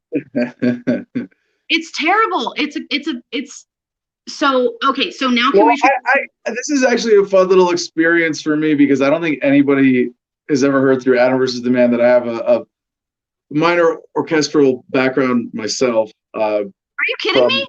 Trumpet and saxophone in my middle school and elementary years, and then in choir in college, a little piano and vocals, and I did Carmina Burana in college. It was the height of my musical experience. So I remember when I was a middle schooler playing trumpet and saxophone, we spat on each other a lot. I'm okay with chairs. Yeah, no, brass instruments are disgusting. As a violinist, let me tell you, it's disgusting. There's a reason that we look down on brass because y'all are gross. That's why. But we're told constantly definitely. I mean, first of all, very cool. I did not know that about you. That's great. I always love it when like former musicians are like, I dabbled in the trumpet at one point. I don't anymore. I did. Well, now all I do is pretend to know that know how to play the guitar at the campfire. Yeah, that's enough. That's fine. That gets you all the babes you'll ever need. That's fine. You just have to like hold a guitar, and the women just like run to you, so it's fine. But like, so trumpet playing and brass playing in general, and then like woodwind playing and singing in particular, we are constantly told how dangerous these things are.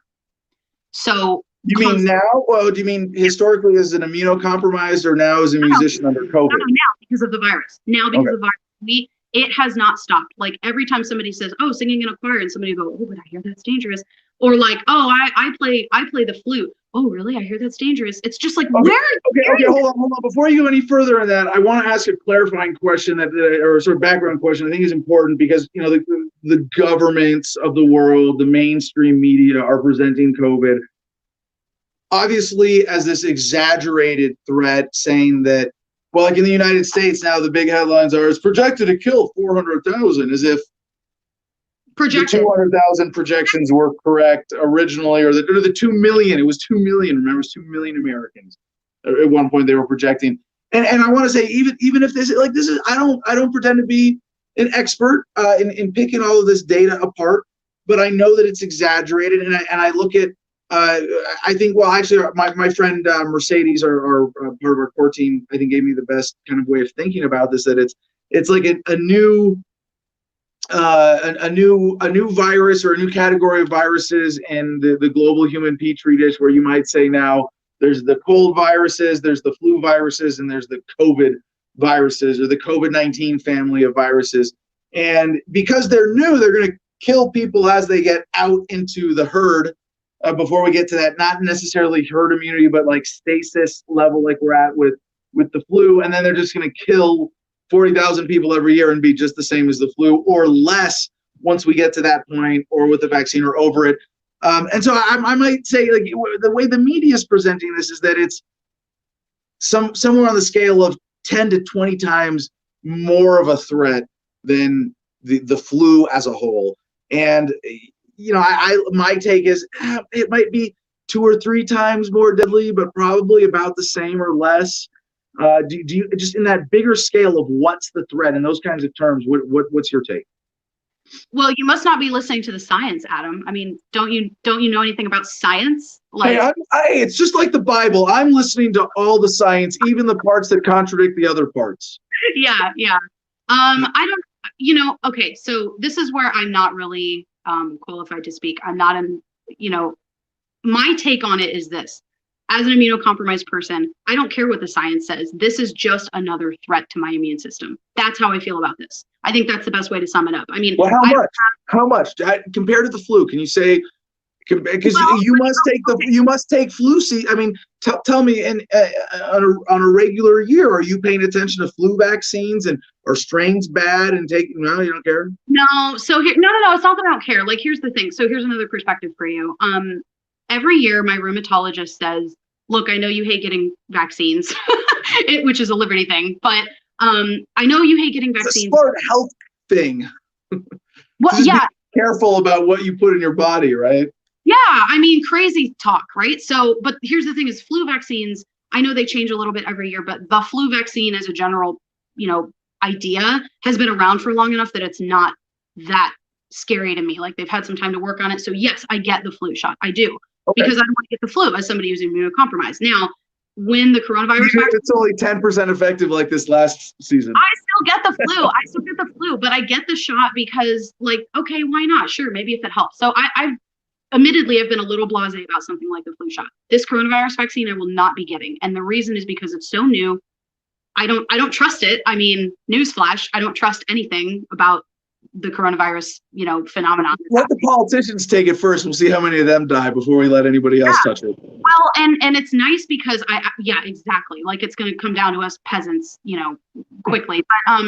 But if it's a live vaccine, we can't get the shot anyway, because what it can do is it can trigger an immune response that you're not prepared for. So when there's something, there's this new vaccine or there's this different flu vaccine, blah, blah, blah, blah. So I can't get that if it's going to be a live strain of something. I can't get it anyway. So if it gets to the point where like one of my other jobs is that I play piano for a high school choir. So that's like I guess you could call my day job. It's about a 20 hours a week job.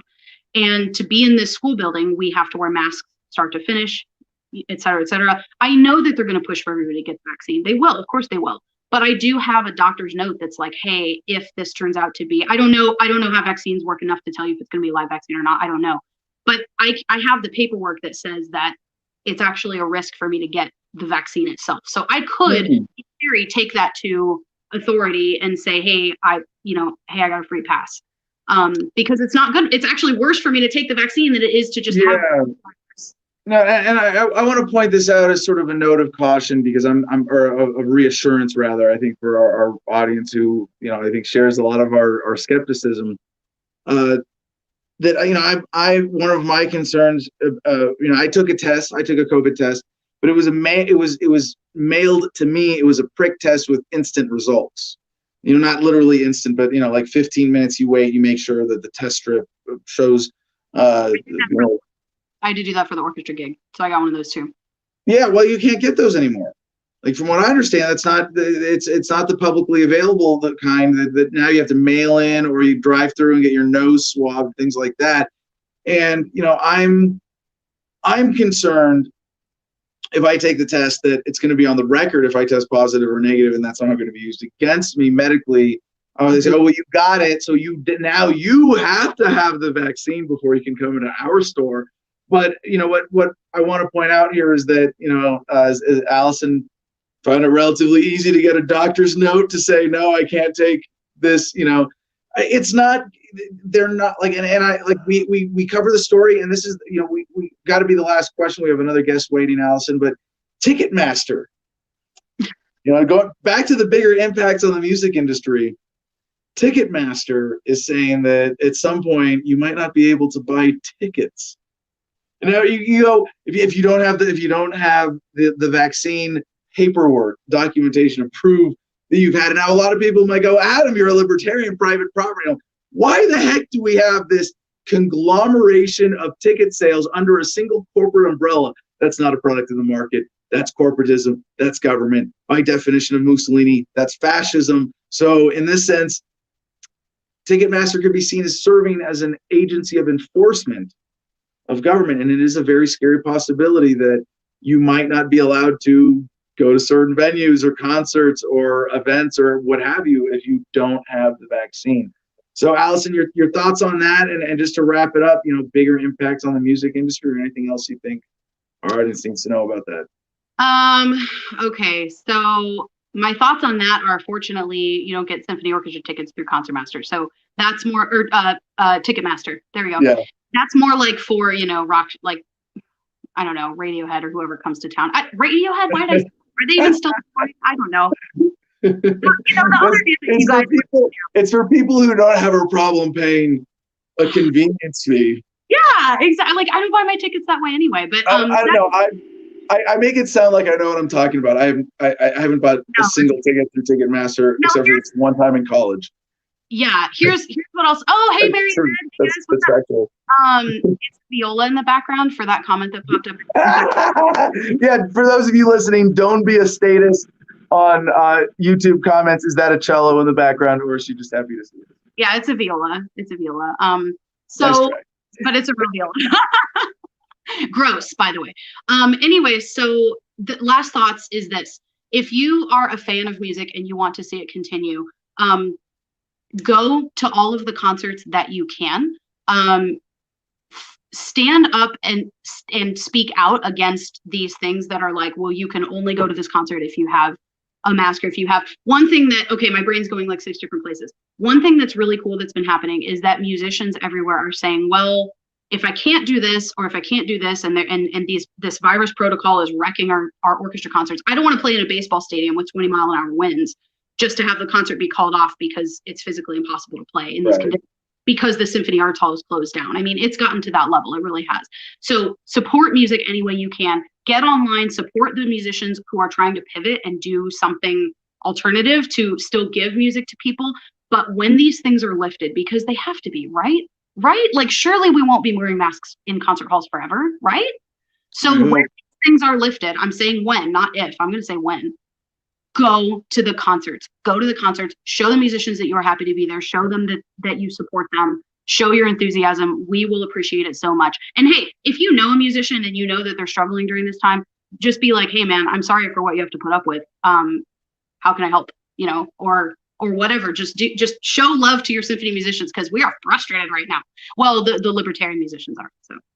Yeah, it's you got to make sure that people know there's a huge parallel here with independent media and the music that we put in our brains and the psychological impact of that, and how we have to be conscientious consumers of music the same way as all other information and of the news, and be willing as consumers to vote with our dollars to make the world a better place, and not let music be so dominant. I mean, you've heard me rant about this.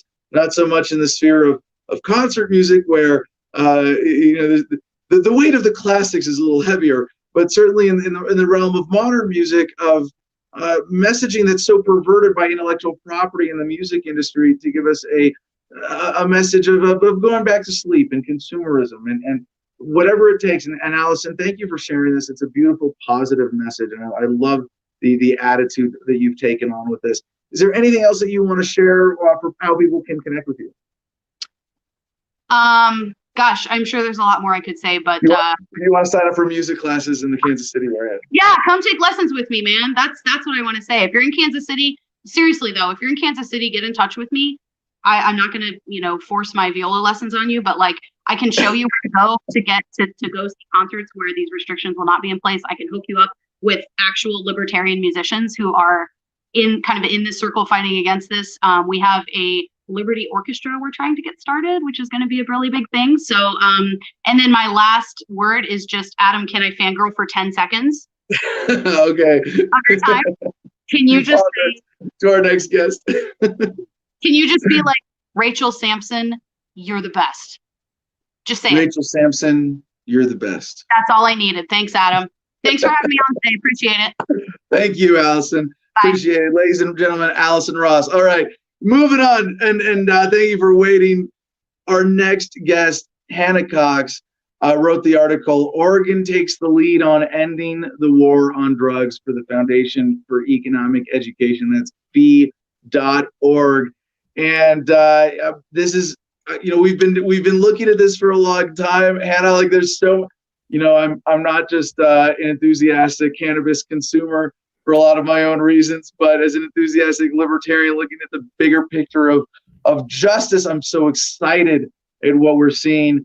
And I as someone who's a champion, I think of conscientious drug use and getting past the paradigm of letting authorities tell us what goes in our bodies. I mean, the bigger picture here, I want to go like, is this really as much of a turning point? My analysis of this election and your article helped me clarify this, was that we saw incremental changes, but we got to a kind of a critical mass. We hit a kind of turning point where, for example, even in states where cannabis is illegal, being a dick about it as a cop is going to be kind of difficult, or a prosecutor, because it's legal so many other places. And because Oregon, not even the first, but the first state to decriminalize all drugs for personal use, major turning point, makes it really hard to demonize it everywhere else with this propaganda pro-drug war attitude, when they've embraced such a policy that is based on such a more humane paradigm. And I hope I'm not exaggerating too much. Hannah, thank you so much for joining us. Welcome to the show. Please give us a bit of a personal introduction, and how did you get into this subject? Yeah, well, I agree with everything you said. There was so much to celebrate from the election a couple weeks ago, especially when it comes to the war on drugs, and every single opportunity that voters were given to vote against it, they did so. So Oregon was the biggest achievement, I think, but we saw other states legalize marijuana and take action similar to that too. So as a whole, I think you're right. We are hitting a critical mass where society recognizes unilaterally that the drug war has failed. It's failed in multiple multiple ways. It's had very devastating effects on our communities and in our society, and they're ready to change it. I think, the legislatures have been really slow to act, but the culture has been there for a minute. So that was thrilling to see. I have been following the drug war for some time. My primary work is in criminal justice reform. I run a group that works against the death penalty predominantly, but that does also do other criminal justice as well. And so this has just been so exciting to witness and see. I think that there's a lot of tie-ins to the popularity of criminal justice reform and to ending the war on drugs. I think that that's also an issue that we saw do quite well during the election. So I'm thrilled about it. I think Oregon will likely have great success based on the other models of countries we've seen who have implemented these changes. And it's important to note, because I've seen a lot of people claiming that they legalized all drugs. They did not legalize all drugs. They decriminalized all drugs, which is a very different approach. And if you dig into the actual ballot amendment, they actually moved a lot of funding around, specifically from their cannabis tax, to redirect people towards treatment options when they are struggling with addiction. So it's not just removing an approach, it's actually implementing one that makes a lot more sense, more of a public health approach, really looking at this as a need for treatment versus criminalization. So I'm thrilled, and I think they'll be successful. And I think if they are successful, there's reason to hope other states will follow in their pathway. Absolutely. It's a great summary, but I want to get a little more personal background on you. Like, how did you get into this realm of activism first? And I don't know if you want to get into this, I don't know how much you want to keep this about, the upper level policy stuff and the optimism, but I think that our audience would appreciate, your personal background in relation to drugs. Whereas I can say, drugs are just, it's a part of the human existence, that we use substances to alter our consciousness, to enhance our lives one way or another, and to recognize that caffeine is a drug, alcohol is a drug, nicotine is a drug, and to have that same objective perspective is very important, where I can say, well, because when I was in college, alcohol was legal and kind of encouraged. I was an enthusiastic drinker, and that, I was in the Marines. I was allowed to smoke cigarettes, but not cannabis. So I smoked cigarettes, and I've been, I've had great positive experiences through psychedelics, and I'm looking forward to getting to the legalization to the point where we can realize the medical and PTSD treatment benefits for the veterans community, especially MDMA and psilocybin. Yes. Just the unrealized potential, even with cannabis, and I'm a regular cannabis consumer now. I was gonna say, like, both of our guests today seem to have dressed to match my colors. I feel bad now. I'm in blue, normally black and white, but I matched our last guest's pajamas. And your studio, it's almost a great. It's like kind of monochrome. My studio bond. So yeah, I can say now, I'm a regular cannabis consumer, because both at a low continuous level is sort of, I think, a positive adjustment, is a sort of, lowering of anxiety and opening of the mind. But if I don't have it, it's not a big deal. And, occasionally recreationally to enjoy a celebratory interview here. Yeah, absolutely. Well, I was sort of similar to you in the fact that I was, around lots of substances in college. And then my first career actually was in the music industry. So I was around drugs all the time. It was very common for people to use drugs, offer drugs, to be, even in a working kind of setting. If you were at a festival or something, people were doing drugs. And I think what really started to strike me was how easy it was and commonplace it was for people in my socioeconomic circle to do that. And the unlikelihood that we would ever really be apprehended or in any way come up against the justice system throughout that process. And then when I started seeing the impacts of the war on drugs on other communities and on other people, and the stark disparity in treatment there, I became really, really convicted about it. It deeply bothered me. And then the next kind of step for me was I started doing some volunteer lobbying for the National Alliance on Mental Illness. I was super bothered by our movement, the libertarian movement, free market movements, sort of lack to always address appropriate solutions for things like mental health. We come in and we oppose government healthcare for good one reason, but then I don't often see people come and follow that up with real approaches that could address serious issues in society. And so I was trying to do some work to that end, and it was through that I really started working around the criminal justice system, because there's just so much overlap between mental health populations and the criminal justice system. And as you mentioned, among veterans with mental health issues in the criminal justice system, I don't think people realize how frequently veterans end up in jail and in our prisons because they don't get the help that they need. And when you talk about the possibilities of testing some of these substances to see if there are better uses for them that could really treat some of these disorders that we've not been able to sufficiently address in society yet, I think you're absolutely right. You phrased that in a way that's way too kind to the pharmaceutical industry, because you know that a better narrative would be legitimate, organic, effective, cost-effective treatments are deliberately suppressed in the name of the war on drugs in order for pharmaceutical companies to be able to make more money treating symptoms rather than addressing root causes. That's exactly right. You're not one bit off the mark. And in fact, I actually saw this morning that there's a new study out showing that LSD could appropriately treat PTSD, and they've seen some really great developments with that. We have seen some small studies around Molly or MDMA, and those have also been encouraging. But you're completely correct that there's this crony pact going on between the pharmaceutical companies and the government, where the government comes in and puts in all of these laws and regulations to basically suppress competitors and continue to hand pharmaceutical companies the market.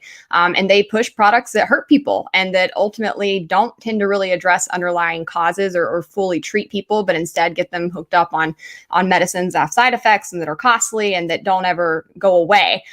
So I think that's an important thing to highlight. So policy initiatives, I don't know, maybe this is jumping ahead, but this is kind of getting to answer the question, like, what are the effects of this incremental policy shift that we're experiencing literally as we speak? We're in Arizona. We had Prop 207 that, I got to say, incremental. It barely took us from medical to recreational, but and I had a card. I let it expire, and I'm glad that I did now, right? And it technically hasn't taken effect yet, but I don't stress out about, is there weed in my briefcase while I'm driving around now? It's just, don't have that area of stress at all in my life. And we had, I think it was the last election cycle, the first hole in the dam with psychedelics of Denver County decriminalizing psilocybin, and then Oakland, California, decriminalizing in a similar way. But now we see psilocybin mushrooms at a wider level, not just all the state of Oregon, but DC voting separately for that as well as a few other local jurisdictions in this last cycle. What's the impact of that? I want to give you one of them. Please take your time answers. I'm going to make this like a big, broad question.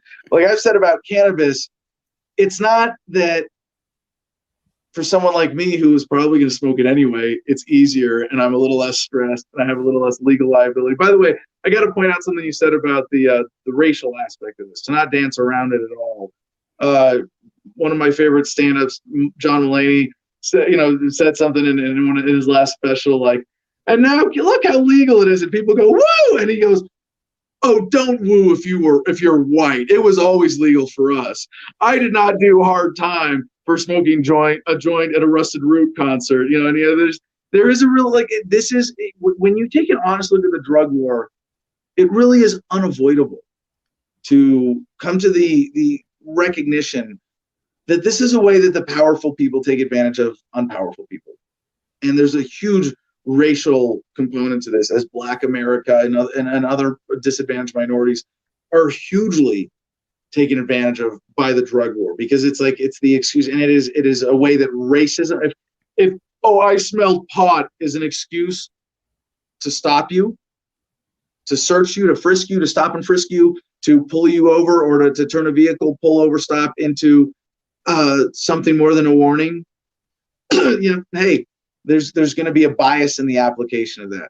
But the point I want to get at here, to before you run away with all these fun topics, is that the benefit of cannabis legalization in terms of its social impact, because cannabis has one very dangerous side effect that we have to acknowledge. You can't smoke pot and not realize that government is totally full of shit. You've been lied to a lot. Yeah. And if you let that sink in, it's a very dangerous side effect, because next thing you know, you might be one of those anti-government libertarians because you don't like being lied to. How about that? You like Right. self-ownership. And it's not that I have easier access or even that the market is developed, but that the kind of statist, control freak, authoritarian personality types get to smoke it. That there's going to be this really fundamental positive shift when cannabis becomes as common and casual as alcohol, if not even more so. Yeah, I think that's a really great point. People always say cannabis puts you to sleep, but maybe to wake people up and make them recognize that they've just been lied to about the effects of it, about how dangerous it is, and about the reasons that it has been suppressed all along. I think it is important to really talk about the racial disparities in the war on drugs because they're not unintentional. The drug war, which was started under the Nixon administration, it's a statement of fact. You can literally look it up. They have statements where these people in the administration, Negroes and anti-war activists must be put down.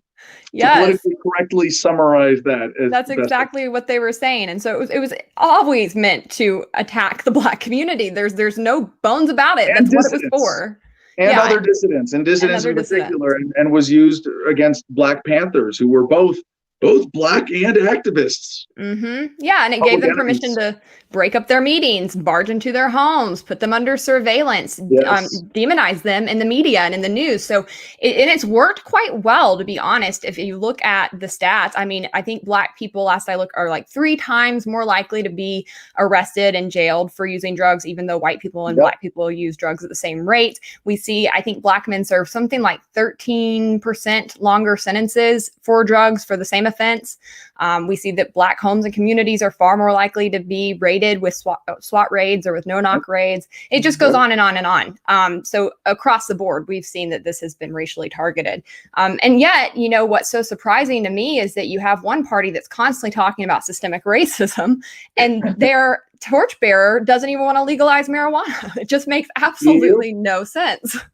Yeah. Well, hey, I mean, hold on. I want you to get, if you can, what are your hopes for the positive shift from now that at least a much greater level of conscientious drug use is possible? I mean, just cannabis. If everybody who would benefit from cannabis was able to try it, whether it's for a mood adjustment, for recreational relaxation, for getting off pharmaceuticals, for pain relief, for topical CBD applications, et cetera, et cetera. I mean, just think about, like all the positive things for that. But in terms of the paradigm shift, I know this is a little, maybe a little out of your normal lane, but I think it is for most people to say, hey, how much chiller a place will the world be when everybody who needs it has regular access to cannabis?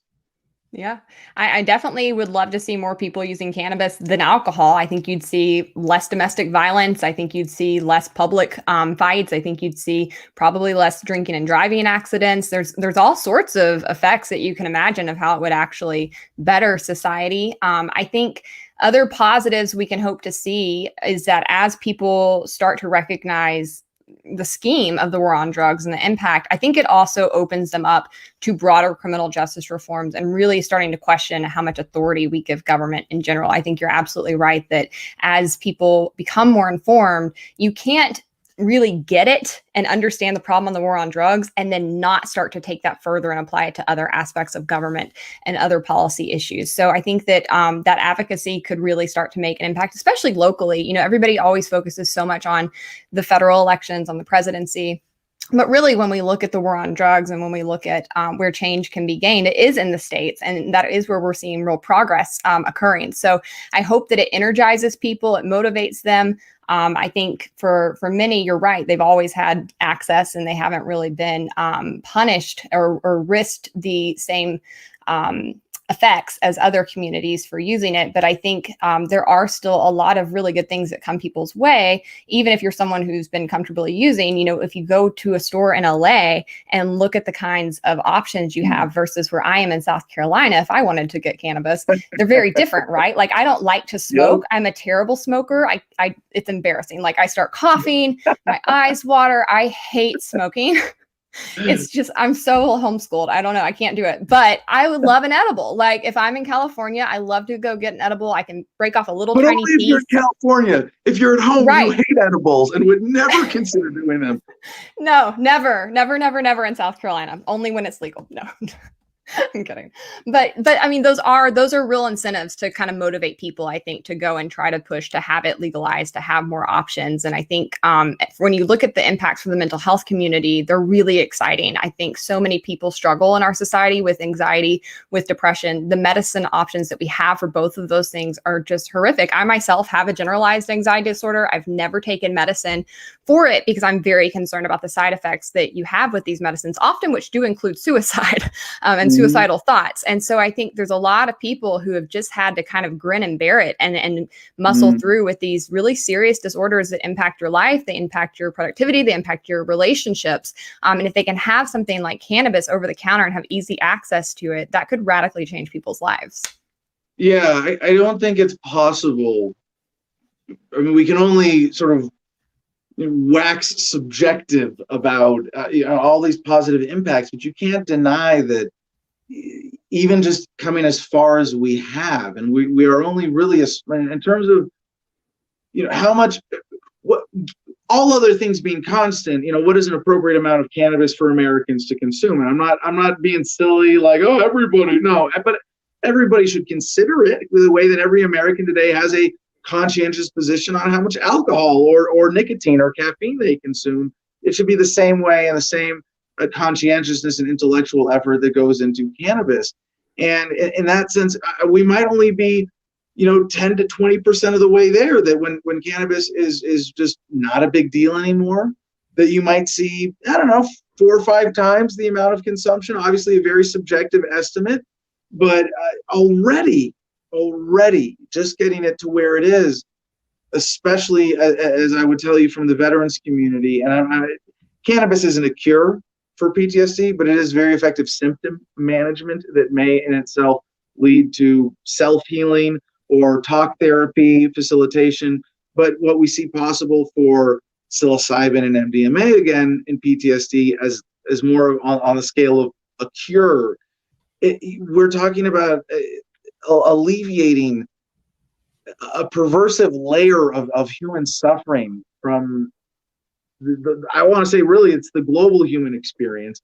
We can kind of quantify it and wrap our heads around it a little easier here in the United States, but in the United States, ground zero for the global drug war. So I look at this and I'm very optimistic. There's the libertarian fantasy of this is because there are 2 ways that we could look at this as libertarians, optimistically or pessimistically, and optimistically being this is going to have a pervasive effect. People are going to smoke pot and realize government's full of shit, and we're not going to put up with anything anymore. As you get to as you point out the limitations of government, we're going to become much more aware of these things, because the government has to concede this ground, it is going to rapidly lead to an unraveling of the entire sweater of the racket, so to speak. But then the pessimistic would be, well, they're doing this just to maintain their racket, and they're going to, cannabis is going to have a sedative effect, and people are going to get stoned and be less likely to protest, and the bigger racket is going to continue. Do you have a perspective on that as to the momentum we get coming out of this? Well, again, I don't think the momentum we're seeing is coming from our leaders. It's not coming from the politicians. It's not even really coming from the legislatures. It's coming from the people when they get the chance to vote on it, which isn't always as likely of an outcome in some states versus others. California has a lot of ballot amendments. A lot of states tend to use those more heavily than some others. And so would people in South Carolina ultimately get the option to vote for it, I think is a really good question. Will their legislature be likely to pass these things anytime soon? No. And I think all of that comes back to the fact that government's never looking out for you. They're not trying to look out for what's going to actually improve your life or make your pathway freer or better. They're looking to entrench their own interests and their own power. And so I do have a pessimistic view of it in that sense, that I don't think they do things for our benefit. And I don't think that they will be likely to really come in and do things like we saw in Oregon anytime soon. I find that I work in state legislatures across this country. I lobby and I meet with lawmakers, and they're just not there on these issues. I just don't see the appetite even on the left for that. But as much as we can get it before the people, I think the people are going to vote for what's best for them, are going to vote for free market options and other kind of pathways to address society's problems when they recognize government has been failing to deliver. So there's reason for some optimism and encouragement as I think people wake up, and I hope that we see more of these types of amendments come up and pass. But I also think, we're in no way at a point in the war on drugs where we're like at a tipping point, we're about to win. I don't think that that's the case. I really think we still have significant obstacles in our way. Okay, well, I hope this still represents an uptick in momentum for those of us winning the war on drugs. But final question here, and a great segue there. Looking forward, you mentioned Joe Biden. We covered the story earlier today that they've basically left cannabis legalization at the national level out of the transition plan. And maybe I always, even to politicians, I want to give them the benefit of the doubt. This is the headline. Thank you, CJ. Marijuana reform omitted from Biden transition plan on racial equity, despite campaign pledges. And we're getting pretty close to the next tipping point of federal descheduling of cannabis, at least as a single step that might happen, with this new Congress between now and 2022. Are you optimistic about any of this? What do we have to look forward to? I described it as transition from the end of the beginning of the end of the war on drugs. We are now at the beginning of the middle of the end of the war on drugs, and I think a phase of accelerated policy shifts. So what does this say about Biden, and what do we have to look forward to over the next 4 years? Well, I'm not encouraged about Biden or Kamala on this issue. I think they both have pretty bad backgrounds and records when it comes to these policies. Significantly, Kamala ran as a reform-minded prosecutor in California, but then came in and actually increased the amount of drug arrest and incarcerations in the state. The prosecutors have tremendous sway over this issue. They unilaterally get to pick which laws they're going to enforce, how stringently they're going to enforce them. And we saw her go the opposite direction. Biden has been involved with passing these kinds of bills, with building up the criminal justice system that we currently have for decades. And I haven't seen him as somebody who's typically willing to reverse himself and say he was wrong. He's quite arrogant, actually. He's usually somebody who doubles down on his record and is quite proud of everything he's put into place in government. So I don't feel very hopeful about them, and I don't feel very hopeful about Congress. We don't see Congress being able to pass even small reforms, much less something as big as descheduling drugs. So sorry to be a party pooper, but I don't feel super encouraged about that. I think likelier is going to take place in the states. I think as much as people can put pressure on their state House and state Senate members to try to push forward issues like this, to try to get the option to vote for this on the ballot, to try to join campaigns, and even in Oregon, the group that actually backed this ballot amendment didn't come from the legislature. It was a private coalition that raised money and pushed the effort to get it on the ballot and was successful. And they're intending to try to replicate that in other states. So I think those are places people should put their focus and resources. And that's the likelier path to actually getting more of these types of changes.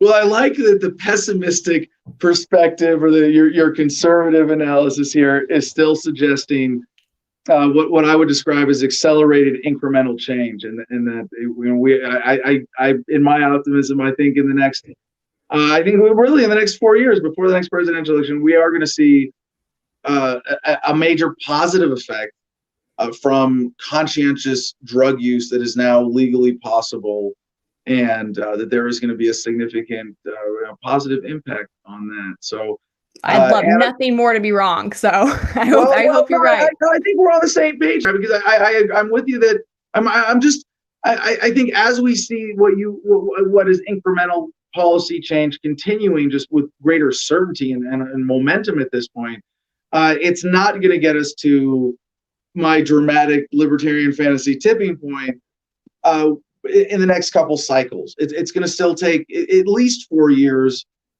before we get to see the sort of feedback effect of you legalize it, more people realize government is full of shit, and then we go, now rest of the drug war done.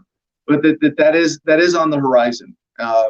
So I'm glad that we get to celebrate this, that we get to live through this, and one way or another, you're going to get to tell your grandkids, hey, I'm sorry we did that. Remember when drugs were illegal? Remember when we had this ridiculous war on drugs? Yeah, I'm really glad we learned from that, and we're in a better world now, one way or another. This is one of the great ways that our generation gets to see freedom radically increase in our lifetimes. Hannah, thank you so much for joining us. So for those of you who don't know, Hannah is a contributor also to Newsmax and the Washington Examiner, as well as the Foundation for Economic Education. Hannah, how would you like people to be able to connect with you? They can find me on Twitter at Hannah Cox7, on Facebook at Hannah Danielle Cox7, and I'm on YouTube at Hannah Cox. So would love to connect with people, and thanks so much for having me, Adam. Hey, my pleasure. Really appreciate your help with the show today. Thank you so much for joining us. And the help in celebrating today. All right, we're going to go to comments. We're going to go a little overtime today to see how many headlines we can breeze through to do our journalistic responsibility for the week. Of course, I was thinking about, we're going to come back somewhere in like 5 to 10 minutes. Checking with the audience again, who's got a name for the studio bong today to round out our Friday celebration. But yes, we were thinking of Festerfink, looking at this headline today from prawn.com. Germany's protests against coronavirus restrictions are becoming increasingly radical. Now, they're not using radical in the good sense here. This is a mainstream media demonization of dissidents. And I'm so grateful for the international nature of our producers club. Festerfink, of course, as you might have guessed, coming to us from Germany, gave some important perspective on the first wave of protests that we were covering out of Germany being demonized and heavily misrepresented by the mainstream media. So the first paragraph here, around 9:30 on a quiet Sunday morning late last month, a crudely made explosive device went off with a small bang and a flash in central Berlin near the building of an association of German scientific institutes. A note found nearby demanded the end to coronavirus restrictions. It sounds like a really pathetic false flag attempt to demonize the protesters. And as we learned from the last protest, it was police infiltrators, not organizers or anybody legitimately grassroots, who from the protest crowd was throwing rocks and bottles at police, which is what they get next to here. Bottles in the form of Molotov cocktails, of course. Just a few hours earlier, Molotov cocktails had been tossed at the front of the Robert Koch Institute, the German federal agency responsible for controlling the virus. Bigger threat here. Let's see, does Festerfink was with us earlier today. Matt Baxley says, I'm in Rock Hill, South Carolina, and I approve this message. Celebrating as safely as you can in South Carolina. This next headline, this is I just want to touch on this. We can do this one quickly. From unlimitedhangout.com, US, UK intel agencies declare cyber war on independent media. British and American state intelligence agencies are weaponizing truth to quash vaccine hesitancy as both nations prepare for mass inoculations in a recently announced cyber war to be commanded by, and that's in quotes, to be commanded by AI-powered arbiters of truth against information sources that challenge official narratives. In this perspective, we're going to put this link in the notes if you want to get into this more, understanding this perspective of like when you see this much censorship, how much conscious effort is there behind it? And yes, we have reached a scary new level where calling this a cyber war is not inaccurate. This is not unfair. And I want everybody to at least take a minute to consider this perspective that when you see even just the pattern of censorship that we talk about here in Adam versus the Man for us experiencing, let alone everybody else, there's an elephant under the blanket in the corner of the room. And this is it, the deliberate effort that is behind this. So, if you have the time, if you want to get into this, I really encourage you to check out this article. It's got a lot of good information perspective on us. Another one that's been making the rounds as a sensationalist headline we got to catch up on for this week from AP.com or APnews.com, Associated Press. Recordings reveal WHO's analysis of pandemic in private. As the coronavirus explodes again, the World Health Organization finds itself both under intense pressure to reform and holding out hope that U.S. President-elect Joe Biden will reverse a decision by Washington to leave the health agency. With its annual meeting underway this week, WHO has been sharply criticized for not taking a stronger, more vocal role in handling the pandemic. For example, in private internal meetings in the early days of the virus, top scientists described some countries' approach as an unfortunate laboratory in the study to study the virus and a macabre opportunity to see what worked. Recordings obtained by the Associated Press show that in public, the UN Health Agency lauded governments for their responses. And this is such bullshit. I mean, just I got to expose this. I wouldn't be doing my job as a journalist this week in terms of making sure that this statist propaganda is checked and that our core audience really knows what's going on here. So again, just to point this out, it's this deception where it's like if when I was in college, I leaked tapes about, you know, me complaining about how big my dick was. Like, oh my God, it's so big. I can't talk about it in public. I really want people to think that I'm average, but it's so big. It's causing all these problems. Women are satisfied, but, you know, I can't fit in my pants. You know, I mean, it's like that is, if you think about what they're doing, I hope that's not just a ridiculous comparison, but really, because they want you to think there's this secret narrative that we really want governments to do even more than they're doing to crack down on Corona, to use it as an excuse to bolster their authority. So we're going to leak these tapes where we complain about government's not doing enough, where the reality is that we're just encouraging them and being positive cheerleaders in public. But in reality, you know, the behind the scenes reality is that we're very frightened that governments aren't doing enough. You see, again, you have to, the propaganda that we are being manipulated by in the modern era has to be deconstructed with a perspective on what is their true intent, and what are they actually revealing with this. And it's like having to get to not just one layer of propaganda, but the second layer. You go, oh, that's what they're really doing. Just like with the censorship about what we're experiencing on YouTube and shadow banning on all the other social media platforms as libertarians, is what's being buried by the sort of diversion of I mean, again, do I have a smoking gun on this? No, this is what it looks like. But that the censorship of conservatives is used as the smokescreen so that you don't go one layer deeper and go, oh, what they're really suppressing is the libertarian perspective. That's more important to them. That's of more value to them, because you look around, you see the effects. That's really what's going on here. Again, if you want to get into that, show notes are going to have that. We have like other fun headlines that I guess can wait. Governor Pete Ricketts is saying, and this is, I think one or two of these links came from Mercedes in Nebraska, but NTV, ABC, local Nebraska TV, Governor Ricketts, if trends continue, Nebraska will not have enough hospital beds. Yeah, so the flatten the curve under a more direct fear-mongering local propaganda seems to be coming back. Counterpoint to this story, and this is like, excuse me, technically scientifically true, but still a gross misrepresentation. Governor Pete Ricketts says marijuana can create psychosis.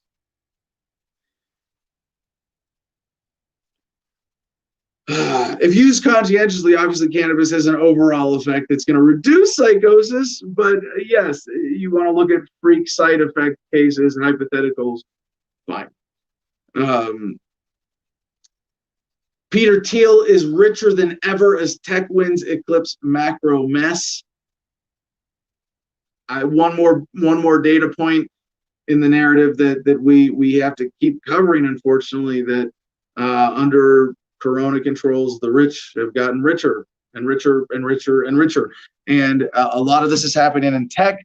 But of course, the enduring sector that, despite macro shifts, always seems to make out well, of course, the banking industry and the tech industry being the big winners right now. Peter Thiel One more data point. That's Peter Thiel's talking again and again about his big rule for success. Quote, competition is for losers. It means go where other people haven't yet, something he famously did in the 1990s by co-founding PayPal Holding Inc. And then even more famously in the 2000s by throwing $500,000 at a hoodied Harvard kid and something called the Facebook. Now, how did the Facebook beat MySpace? So many other potential conspiracy theories, could be true behind this manipulation. And we know that the public narrative that we're getting from Peter Thiel about himself is not the most accurate representation about the true backstory. But look at the bottom line. Who's getting richer at the expense of whom else? Right?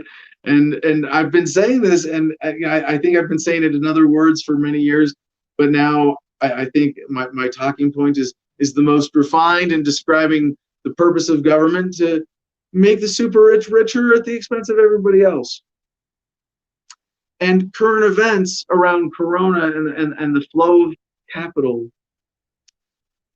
makes this a more undeniable fact of modern reality government that we all experience than ever before.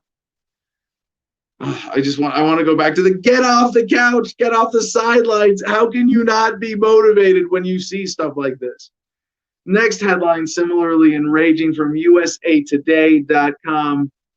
Police county attorney's office hides 738,000 records in Kentucky sex abuse case. If you're not outraged, you're not paying attention. And this reminds me of something that I learned a long time ago from covering the news and looking at alternative sources, looking at the better analyses. There have been for years in this country, under the war on drugs, police departments that have rape test kits that are sitting on the shelves that have never been processed while they are processing cannabis urinalysis and busting people for simple possession and probation violations for shit like that. And if you, this is a scary takeaway. But again, why the education, the perspective of what we do with the show and as libertarians is so important. Yes, there are governments who, by their actions, because actions speak louder than words, by their actions are telling you that they don't mind you getting raped again, as much as they are concerned about someone smoking cannabis again.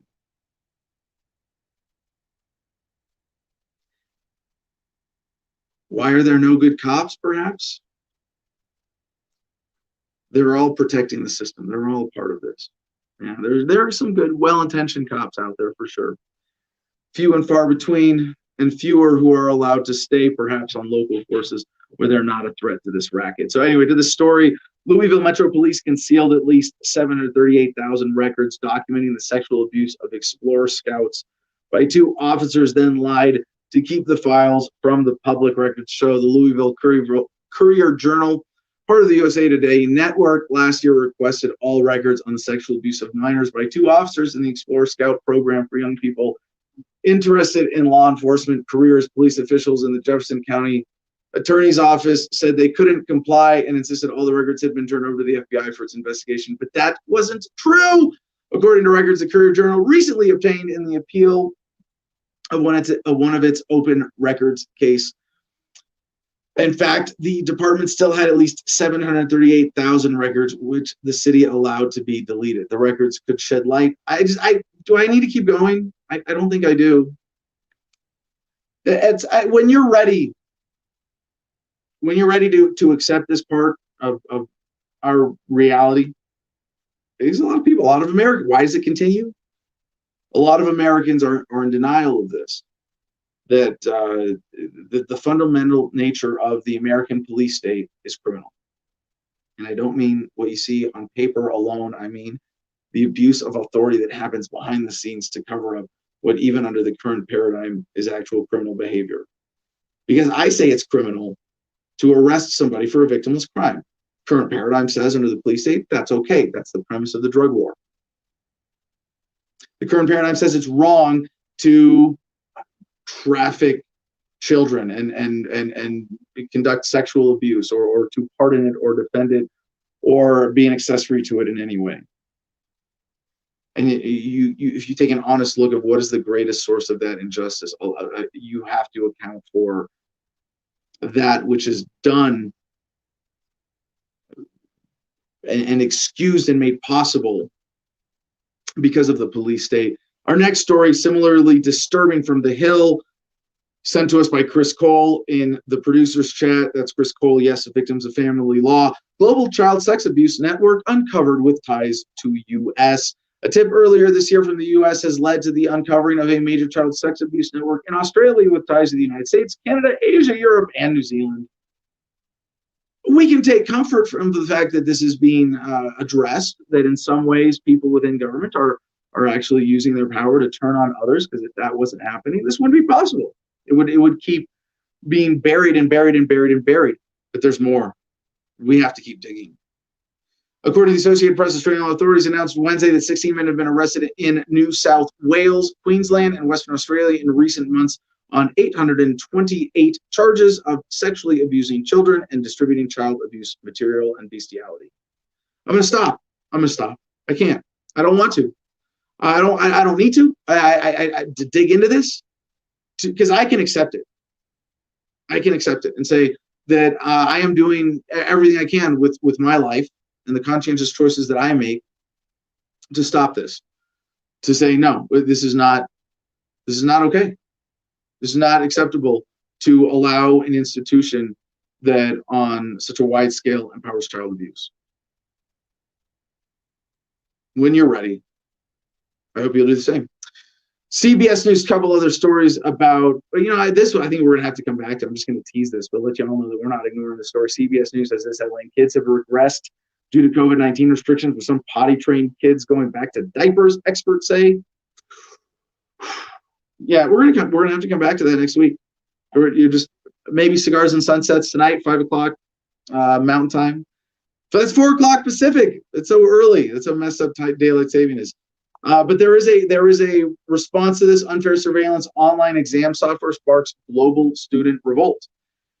Kids who can't are not taking this. Just another quick headline. We're going to breeze through a couple and get to your comments about naming this bong.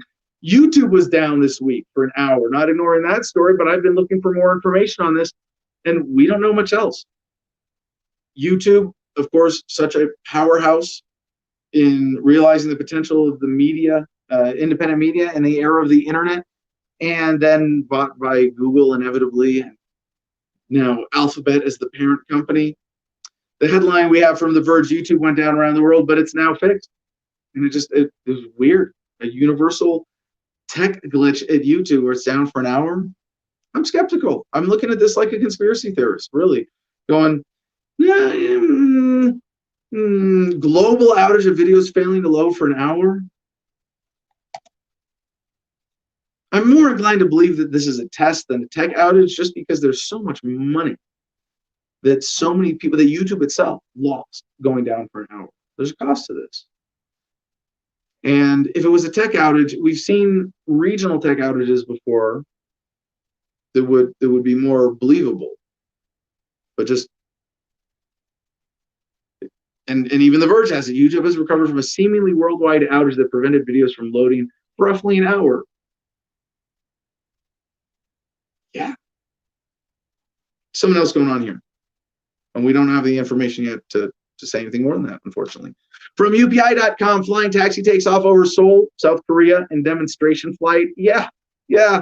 I know. When the fuck are we all going to have self-flying cars? Really, like, come on, government. We know. We've seen the Jetsons in our childhoods. Shit, decades ago. It's why do we not all have self-flying cars by now? Drone taxis? Because government. This is why we can't have nice things. The technology is there. And South Korea offered a glimpse of a science fiction future on Wednesday with a demonstration flight of a 2-seat drone taxi in Seoul, as the government outlined ambitious plans to commercialize urban air travel by 2025. So even in South Korea, 5 years perhaps to full implementation of this technology that we would have had a long time ago if it wasn't for government getting in the way. I think we can comfortably say that. Further demonization of Boogaloo extremists from Wire.com. The FBI says Boogaloo extremists bought 3D printed machine gun parts, wall hangers mostly. Yeah, and just anytime they try to demonize anybody other than government getting armed, it's not the pot calling the kettle black. It's a nuclear bomb going off and complaining about a dick flick. And I mean, yeah, flick, yeah, like, yeah, flick someone in the dick. Yeah, that's the relative violence that the worst demonization of these Boogaloo extremists represent compared to the threat represented and how armed up government is.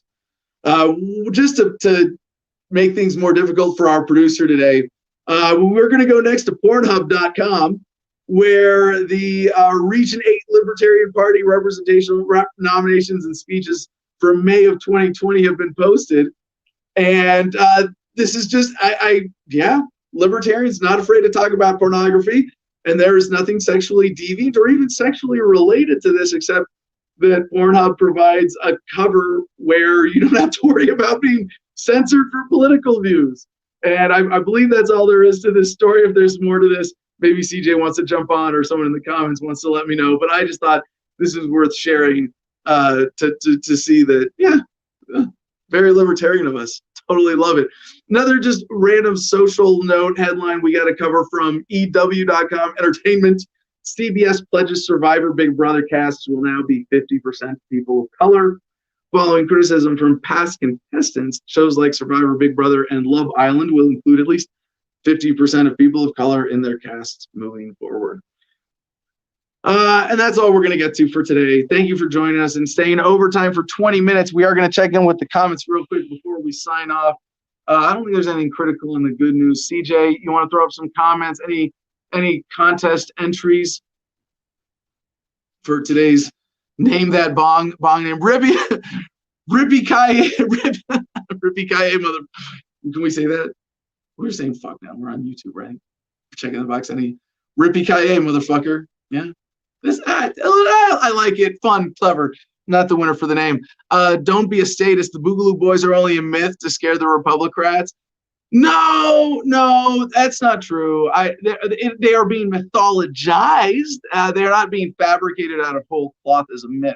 There is a legitimate grassroots foundation, I think. I mean, barely. It's not like it's huge of Boogaloo Boys who want to go up armored to protest and defend everybody while wearing Hawaiian shirts under their tactical gear. I think that's a thing. There's definitely infiltrators. And I would remind everybody of the Vietnam Veterans Against the War meeting in their wind down days and that happened in New Orleans, attended by 6 members. And it was something like 2 local cops, 2 FBI, 1 DEA, and 1 CIA, with not a single legit member who was not a government plant. And the smaller the group, the bigger the percentage of infiltration may be, as that becomes useful as a propaganda tool. Yeah, I know. Shocking, right? The FBI, we know, engages in propaganda manipulation. And if they can justify it in the name of law enforcement, well, they'll get away with it. CIA too. What was that last one, CJ? Get that last one up there. I didn't read that, did I? Any more comments? Marijuana is great for anxiety, especially OG strains. Absolutely. Thank you, Loki 209. Any other? Okay, 1054. A very obvious point here. Decrimming drugs greatly reduces concern of lacing and cutting with other materials. I've had a few less than enjoyable moments with a laced blunt. That's. Yeah, another huge turning point.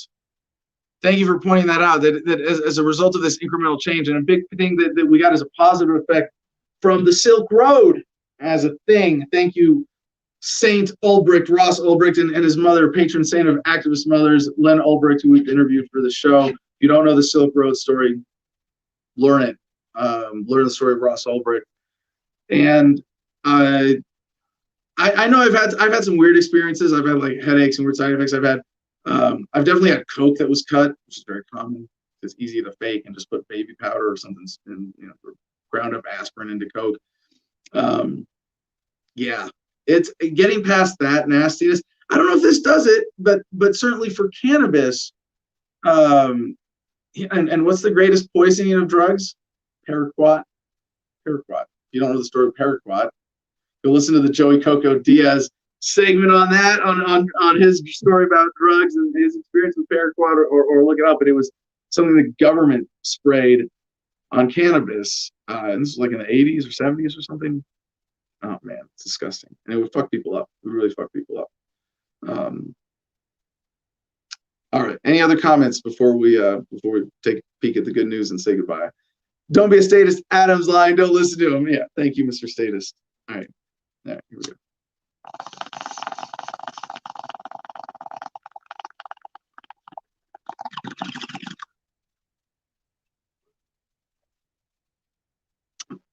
Don't be a statist says the Boogaloo Boys do not exist. All right, Mr. Statist. Maybe next week we'll make this one of our discussion topics, because like I've looked at this with Antifa, and it, given its relatively small number but high impact, I'm inclined to believe that it is primarily driven by corrupt interests as opposed to grassroots, but that there is a legitimate grassroots component. There are, and how much? I haven't asked that question. Like, how much of what we see of Antifa is grassroots versus AstroTurf / infiltrators / saboteurs? If I had to guess, I mean, I would say that the grassroots element is like, and this is like the extreme example. It might be as little as 30%. I would say pretty good certainty, something like in the 25 to 50% range. And I'm saying at least 50% of people who you see on the streets in masks as Antifa are not legitimate grassroots members who are there for the generally publicly stated reasons of Antifa. All right, name this bong. Do we have a winner? Is it Mabong? Say CJ is the winner? No. All right. I don't know what's going on now. I'm going to sign off. We're way over time. I love y'all. Thank you so much for joining us. It's been a lot of fun. Don't forget to check out AdamVersusTheMan.com. Check us out on Patreon. Buy some merch. Go to Make Them Debate. Check out CigarFederation.com. We are doing Cigars and Sunsets tonight in just a few hours. 4 o'clock Pacific, 5 o'clock Arizona time, in time for our 5:25 p.m. sunset here. So I hope you'll join us and get a cigar at CigarFederation.com. Promo code ADAM10. Did I say that right, or did I rush it? I'm trying to get out of here and I got cotton mouth. ADAM10, all caps, at CigarFederation.com. Gets you 10% off your order. So please get your cigars there, especially if you want to try them. My favorite, JSK Nugs. Extremely relaxing experience. I love it. And then, of course, there's MakeThemDebate.com on the stage, on the screen. And follow us at Gardenia, at the Garden of Freedom. Hopefully, CJ will join us for a smoke tonight with his JSK Nug with Cigars and Sunsets. With that being said, mwah, peace and love, y'all. Choose happiness and be excellent to each other.